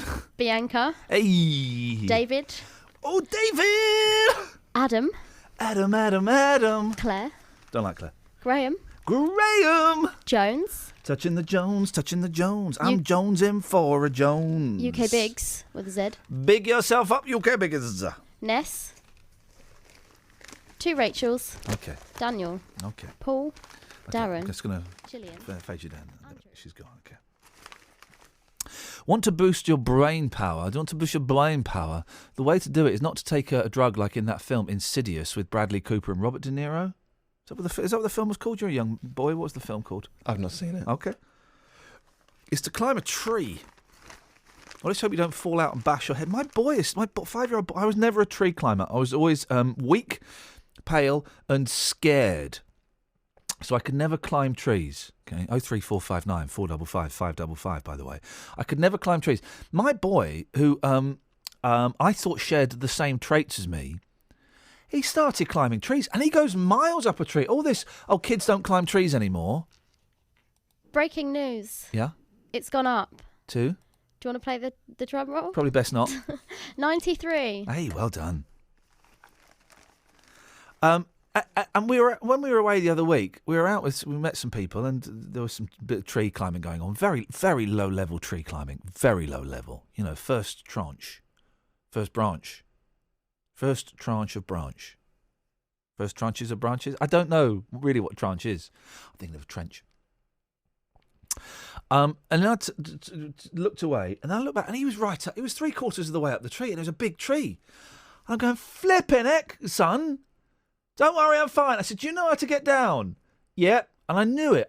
2 minutes later, Daddy, I don't know how to get down. Oh, well, I can't climb trees to save him. So we're gonna go back next week. Fingers crossed he'll have got himself down by then. If not, I'm gonna bring a ladder. Send another child up. If you want to boost your brain power, but find crosswords a bore, why not try climbing a tree? Well, a study found that childish pastimes such as shinning up branches, running barefoot, crawling along a beam, and doing a poo in your nappy can dramatically boost your memory. Huh? It's gone up. So what? 95. Okay. It's like, it feels like Children in Need, doesn't it? Or the Thames Telethon. It really does. Working memory, the type we use every day to remember phone numbers or follow directions, improved by 50% in people who are asked to perform such activities. Oh, for crying out loud. For goodness sakes, guys, really? Iain, you don't hear Lenny Henry moaning about staying in motorway services. In fact, he seems to love them. It's thought to help by forcing the brain to... climbing trees is all this stuff about, kids don't climb trees no more. That's sort of the problem. The problem is that kids don't climb trees no more. Well, no. I don't think kids ever wanted to climb trees. Ian, tell your son to sit on a leaf and wait for autumn. That's quite funny, Janet. Thank you. That's quite amusing. Thank you for that, Janet. Kids don't climb trees anymore. Well, there's a reason kids don't climb. I don't think kids ever wanted to climb trees. Here's a weird front page story, okay? And I'm surprised that this is a front page story. It's a very sad story, but I'm surprised it's a front page story. If any of those callers want to come through, now will be a great time to do it, guys, because I'm about to go on. I'm about to talk about Stuart. Wemmy. Hello. Hello, Wemmy. You all right? Yes, I'm listening to your medium wave band. Oh, I can. Would you be able to turn it off? Yep. I've got echo in the background. I know. Hang on.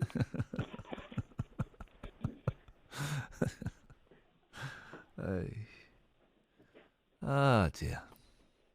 Sometimes this job is really... Yeah, good morning. Good morning, Wemmy. Marvellous to have you on board. What would you like to contribute to the show? I just heard your longest drum, and it went...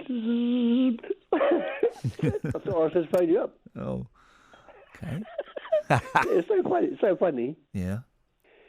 53 seconds of drum roll. Are you a drummer? Yeah. No. Are you a roller? I used to be a cab maker. A what? A cabinet maker in Berkhamsted. Making what? Cabinets? Yeah, furniture, you know. Oh, yeah. What's the best... here we go. What's the best chisel? The bevel edge. The bevel edge chisel, of course it is. Correct. Yeah, and then that's the correct answer. Yeah, great. Nice. I always listen to you, Pope. It's always cheerful. It's not very good today, is it? That's not bad. Did you hear that bit when I was talking about a really horrible story and then we had a guest on that didn't know anything about the story? Yeah, that's right. That was awkward, wasn't it? Now, do you like awkward bits like that? Yeah, it's funny, yeah. Yeah? Yeah, good. Anyway, about a phone, right? Huh? Where can you hear a phone? What? Where can you hear a phone in Hertfordshire? Where can you hear... Hang on a second. I'm just going to put you on hold for a second. The phone will go silent. You won't be able to hear what we're saying. Okay. Not talking about you. No. But I'll be straight back, okay? So you won't be able to hear anything. Is that all right? Yeah. Don't go anywhere. What the flipping heck is this nut job banging on about? Where can you hear a phone in Hertfordshire? I don't know if I mentioned that, or is he just a lunatic? Maybe it's a joke. Who put this... it's a joke. So, Wemmy, can you hear us? Yeah. Oh, this new system don't work. Hang on. Okay, never mind. I'll go tling, tling, tling, tling, tling, tling. Hello? Yeah, hello. Is Wemmy there, please? Yeah, I'm here, yeah. But you called me. I know. That's why... The thing is, I was just thinking of you. That is trippy. That's how I knew, because I haven't got caller ID on this phone, and you rang, and I said it was Wemmy there, and it was you. Yeah, that's right. How did I know it was you? Yeah, you just phoned me. No, you phoned me. I know. I did. Anyway, back to this thing. Where can you hear a phone in Hertfordshire? That's right. I don't... Got it? No. Well, it's people... a place called Tring, and if you take the T off, you've got ring, ring, ring. Ring, ring? Yeah, that's right. Ring, fring. Gring, fring? Ring, fring. Gring, fring? Did you just say gring, fring? Yeah, that's right. I'll have you up in court for that. Yeah, I must go, because I'll get my tea. Okay, then. Okay, cheers. Anyway, all the best. Bye-bye. Ta-ta.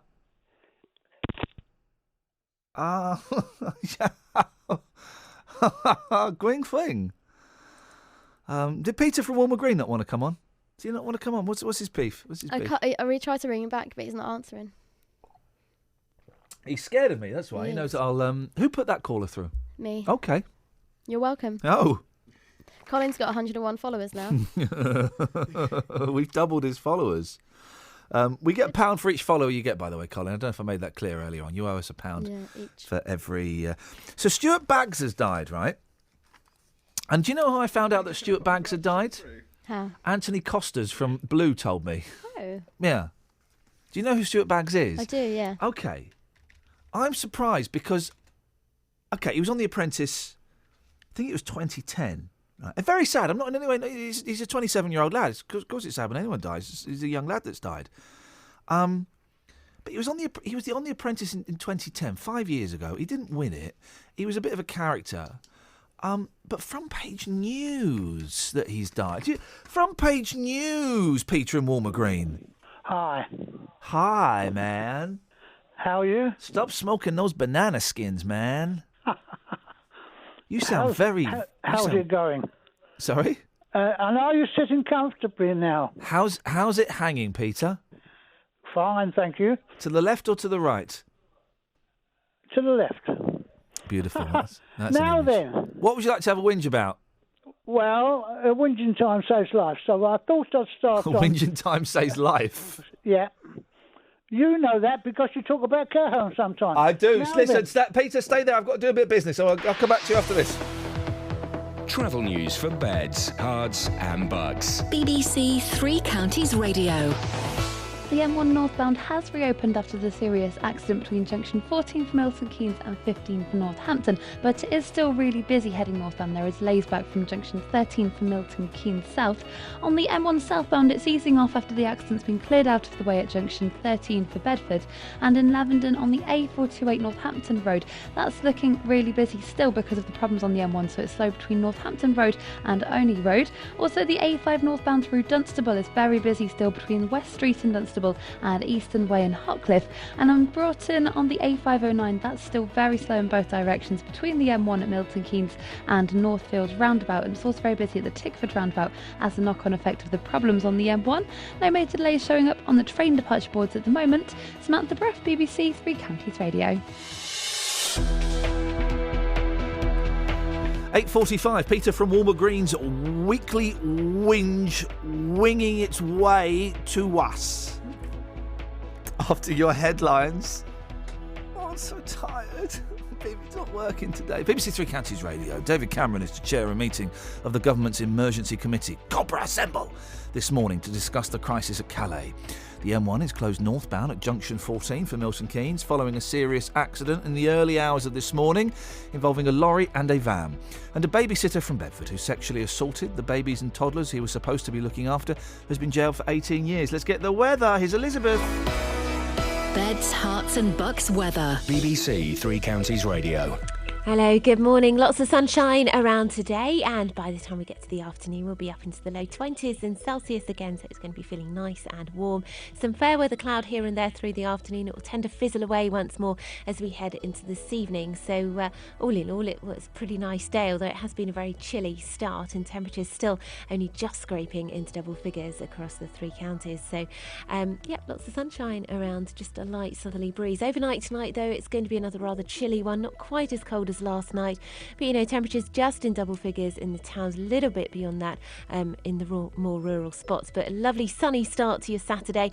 Then we'll see more cloud thicken through the afternoon. It will stay dry though, temperatures once more depending on the cloud amounts probably just getting into the low 20s, but rising to the mid 20s at least by the time we get to Sunday. It will feel quite warm and muggy, staying dry, lots of sunshine around on Sunday, but a bit more in the way of cloud, and then quite cloudy, still quite warm on Monday. It will be cooler and breezier from Tuesday onwards. There will be the possibility of a few showers as well. That's forecast. Well, here's a joke, Elizabeth. For me, where can you hear a phone in Hertfordshire?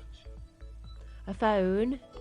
Where can I hear a phone? In Hertfordshire. I don't know. Should I get my map out of Hertfordshire and? Or you could just say, I don't know. Where can I hear? I don't know. Where can I hear a phone in Hertfordshire? In Grimfring. Grimfrim. Grimfring. Grim. That sounds like... Is that really a place? Grimfring. Where is that? Where is it? Grimfring. Near where? Grimfring. I'm on the map. I'm looking for it. Can't find it. Oh, my mistake. Sorry. Elizabeth was really making me laugh there. Spring. Summer. Autumn. Winter. They're all great seasons in their own right, but the best one is yet to come. From Saturday the 8th of August, we'll bring you our biggest season ever. Here's Deeney. Deeney with a chance. Troy Deeney puts Watford in front. Grigg with a chance to make it 2. Grigg shoots and Grigg scores. With Watford in the Premier League, MK Dons in the Championship, and Luton, Wickham and Stevenage all in League 2. Makes it 2-0. Howells with 4 for the season. Parrott with a shot. It's floated. We'll bring you more of the biggest games than ever before. Mawson's there. It's a goal. Wickham have got a second. The new season starts right here on Saturday the 8th of August in Three Counties Sport. 03459 455 555. Peter is in Walmer Green. Peter's still in Walmer Green. Good morning. Oh, my gosh. Good morning. I've just seen a ghost. A ghost has just appeared. A ghost has appeared on my screen. There's a blind. Is that who I think it is? Hang on a second. Vinny, is that who I think it is? It's Vinny, yeah. OK, it's not the Vinny I thought. Vinny, stay there. We'll come to you in a second. Yes, Peter. I just wanted to talk about the statement that maybe the Labour Party may be moving to the left. Oh, yeah. Go on. Now, if you consider the last general election, there were thousands and thousands and thousands of people who couldn't find anyone to vote for, but they didn't like their choices. What makes you think that? Oh, I've talked to a lot of people who didn't vote. Well, have you talked to thousands and thousands and thousands? I even talked to leaflet deliverers for the Labour Party. Right, and they didn't know who to vote for. No. Well, isn't that dumb? Why are they delivering leaflets for a party that they don't want to vote for? Well, they didn't want them to disappear totally. How about that for a reply? Well, it doesn't make any sense. It's an insane reply. If you talk about the party moving to the left, lots of people now deciding they've got a choice. Yeah. And really and truly, I never hear that said on the media. The media put on people who don't want the left to succeed. Always do. Not on this show, we haven't. No, not you. But I'll tell you what, it's very difficult to get on and talk about it. Yeah, because you've got a great programme because you allow people. Because I let you saying I've got a great programme because I let you come on. Have Radio 4 banned you then? You let the public speak. Get on LBC. They'll take any old rubbish. No, these days. no, they don't. No, have you been banned from LBC? No, I'm not. I did not say that. Can I tell you? What I'm saying is. Yep. What I'm trying to say is. Please say it and leave me alone. If you look at the vote, the actual vote in the last election. Yes. Of the registered voters. Yes. The party that won got 25%. But then look how well Labour did under proper socialism. Labour did worse. They lost Scotland. No, but look at them under Michael Foot. How badly did they do under Michael Foot? That don't matter about Michael Foot. But he was even lefter than Corbyn. When you slate a man for wearing a donkey just having a little bit of politics, just yeah, no worries. November commemoration. Okay, can I just? That can is I, a newspaper. Can I just say? I won't swear, but that's a newspaper. Please don't. Can I just say that Jeremy Corbyn his fate was sealed 2 days ago, right? His fate was sealed. 2 days ago. I listened to Shall I tell you? He is going to lose now. And can I tell you why? Why? Because George Galloway said, if Jeremy Corbyn becomes leader of the Labour Party, I'm going to join immediately. George Galloway has sealed his fate. Now then, George Galloway is. You're not listening to the people who write Galloway in the mail, has sealed. George Galloway. No, I'm listening to George Galloway. I won't damage the reputation of the people who work for the Mail because they've got enough to live with. What's the Mail got to do with it? George Galloway said this himself. I know, but they find the tiniest little thing. No, there's not. George Galloway came out and said, if Corbyn becomes leader, I'm joining the Labour Party. That is going to put loads of people off because the Labour. So what? So what? He's a thug. Mussolini would have probably joined the Tories. Well, boy, don't we miss those guys, huh? Thank you, Peter. You're always welcome to come on and have a chitty chat. Justin, we'll be with you in a second. Yeah, no worries. Vinny's on the line. Morning, Vinny. Hello, hi. Hello, hi. Yeah, I just wanted to notice one thing, that Cobra is a very stupid name for a committee of the good guys. I just remember from the 80s and 90s when we had the G.I. Joe toys, the Cobras were the evil guys, and I just imagine David Cameron going in a room with all those evil guys and making evil plans. What, with his evil eyes? His eagle eyes? Evil guys. The evil guys in the G.I. Joe, Well, Cobra's a strange name, right? Cobra's a strange name. This is like the government select, and it does sound like they're all going to go into their secret tunnels or get in their supercars or get flown by a helicopter, and they're going to turn up and, they'll sit down at the desk and David Cameron will take his motorcycle helmet off. It's not. It's just a bunch of rich middle-aged men in suits sitting around going, right, well, what are we going to do with this? It's Cobra. You're right. Cobra is not really an appropriate name. Yes, it's definitely not. And it sounds something coming from like a cartoon or like a toy or something. Yes.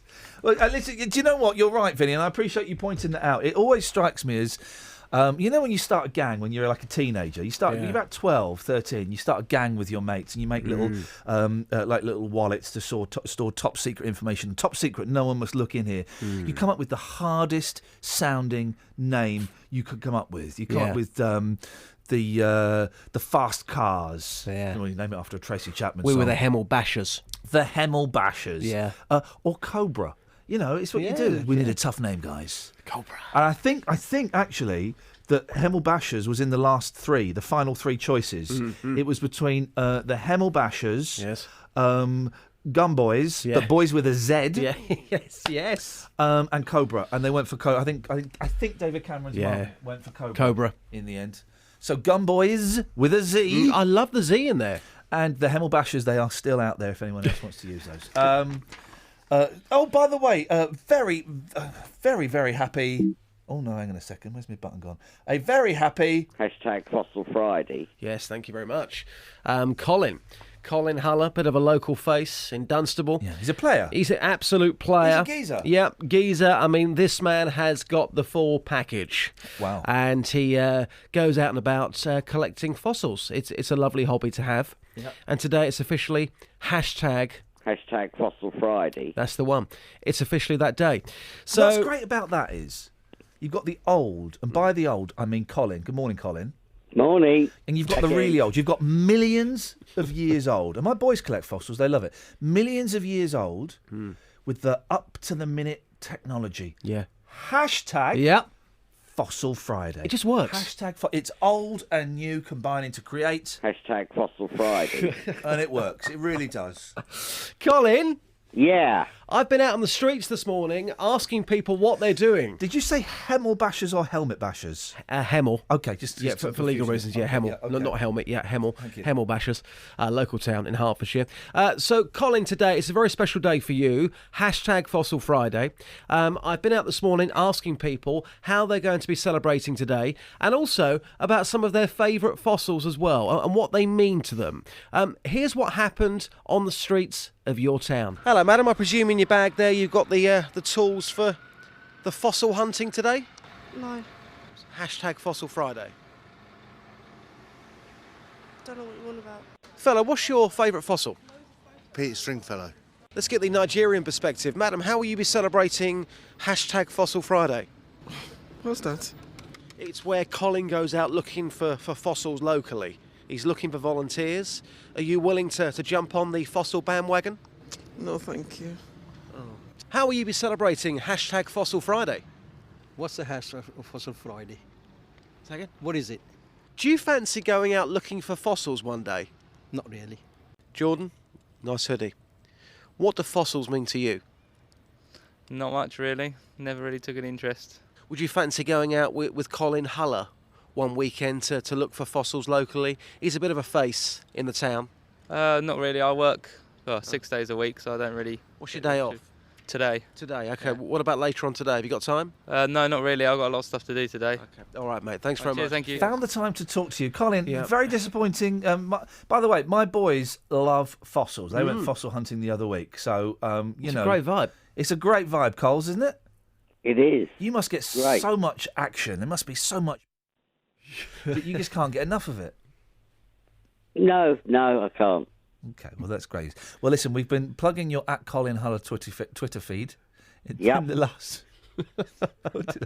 last 20 seconds of the show. Let's go over to our Colin Huller Hob, where we say, hello. Hello. No, it's like supposed to sound like hello. Hello. Hello. Hello. Again, it sounded like that fella. How many followers? He started off with 45 at the start of the show. In the dying moments of the show and my career, let's be honest, how many has he got now? 101. Hey, Ooh. Colin! Big up yourself, Gazette. That's brilliant. Wait, Thank go you and very send them. much. Go and send them a tweet of a little fossil. I will as soon as I get back from Luton. Oh, okay. Travel news for beds, cards, and bugs. BBC Three Counties Radio. The M1 northbound from junction 14 for Milton Keynes to 15 for Northampton after an accident in the early hours of this morning. The road is open again, but it's still very slow. And it's also still busy in the surrounding area on the A5 northbound approaching Toaster Road and on the northbound A5 through Dunstable between West Street and Eastern Way. In Hitchin on Stevenage Road, it's looking slow on the speed sensors between Whitehill Road and Paynes Park. And it's also busy in Watford on Beach and Grove around Escort Road. On the train departure boards, there are no major delays showing up at the moment. Samantha Bruff, BBC Three Counties Radio. Sammy, me and Justin were too busy high-fiving each other for another week staying alive. Is the M1 open? Yeah, it is open. Yes, get in there. Thank you, Sammy. Thank you very much to Ben, who's been producing all week, except for today when it was Kelly Betts. Thank you very much, Danny. Cheers, my dears. Excellent work, Justin, and well done again for Radio 2 yesterday. 12:30, Jeremy Vine. Go and have a listen on iPlayer. Ta-ta. Local and vocal across beds, hearts and bucks. This is BBC Three Counties Radio.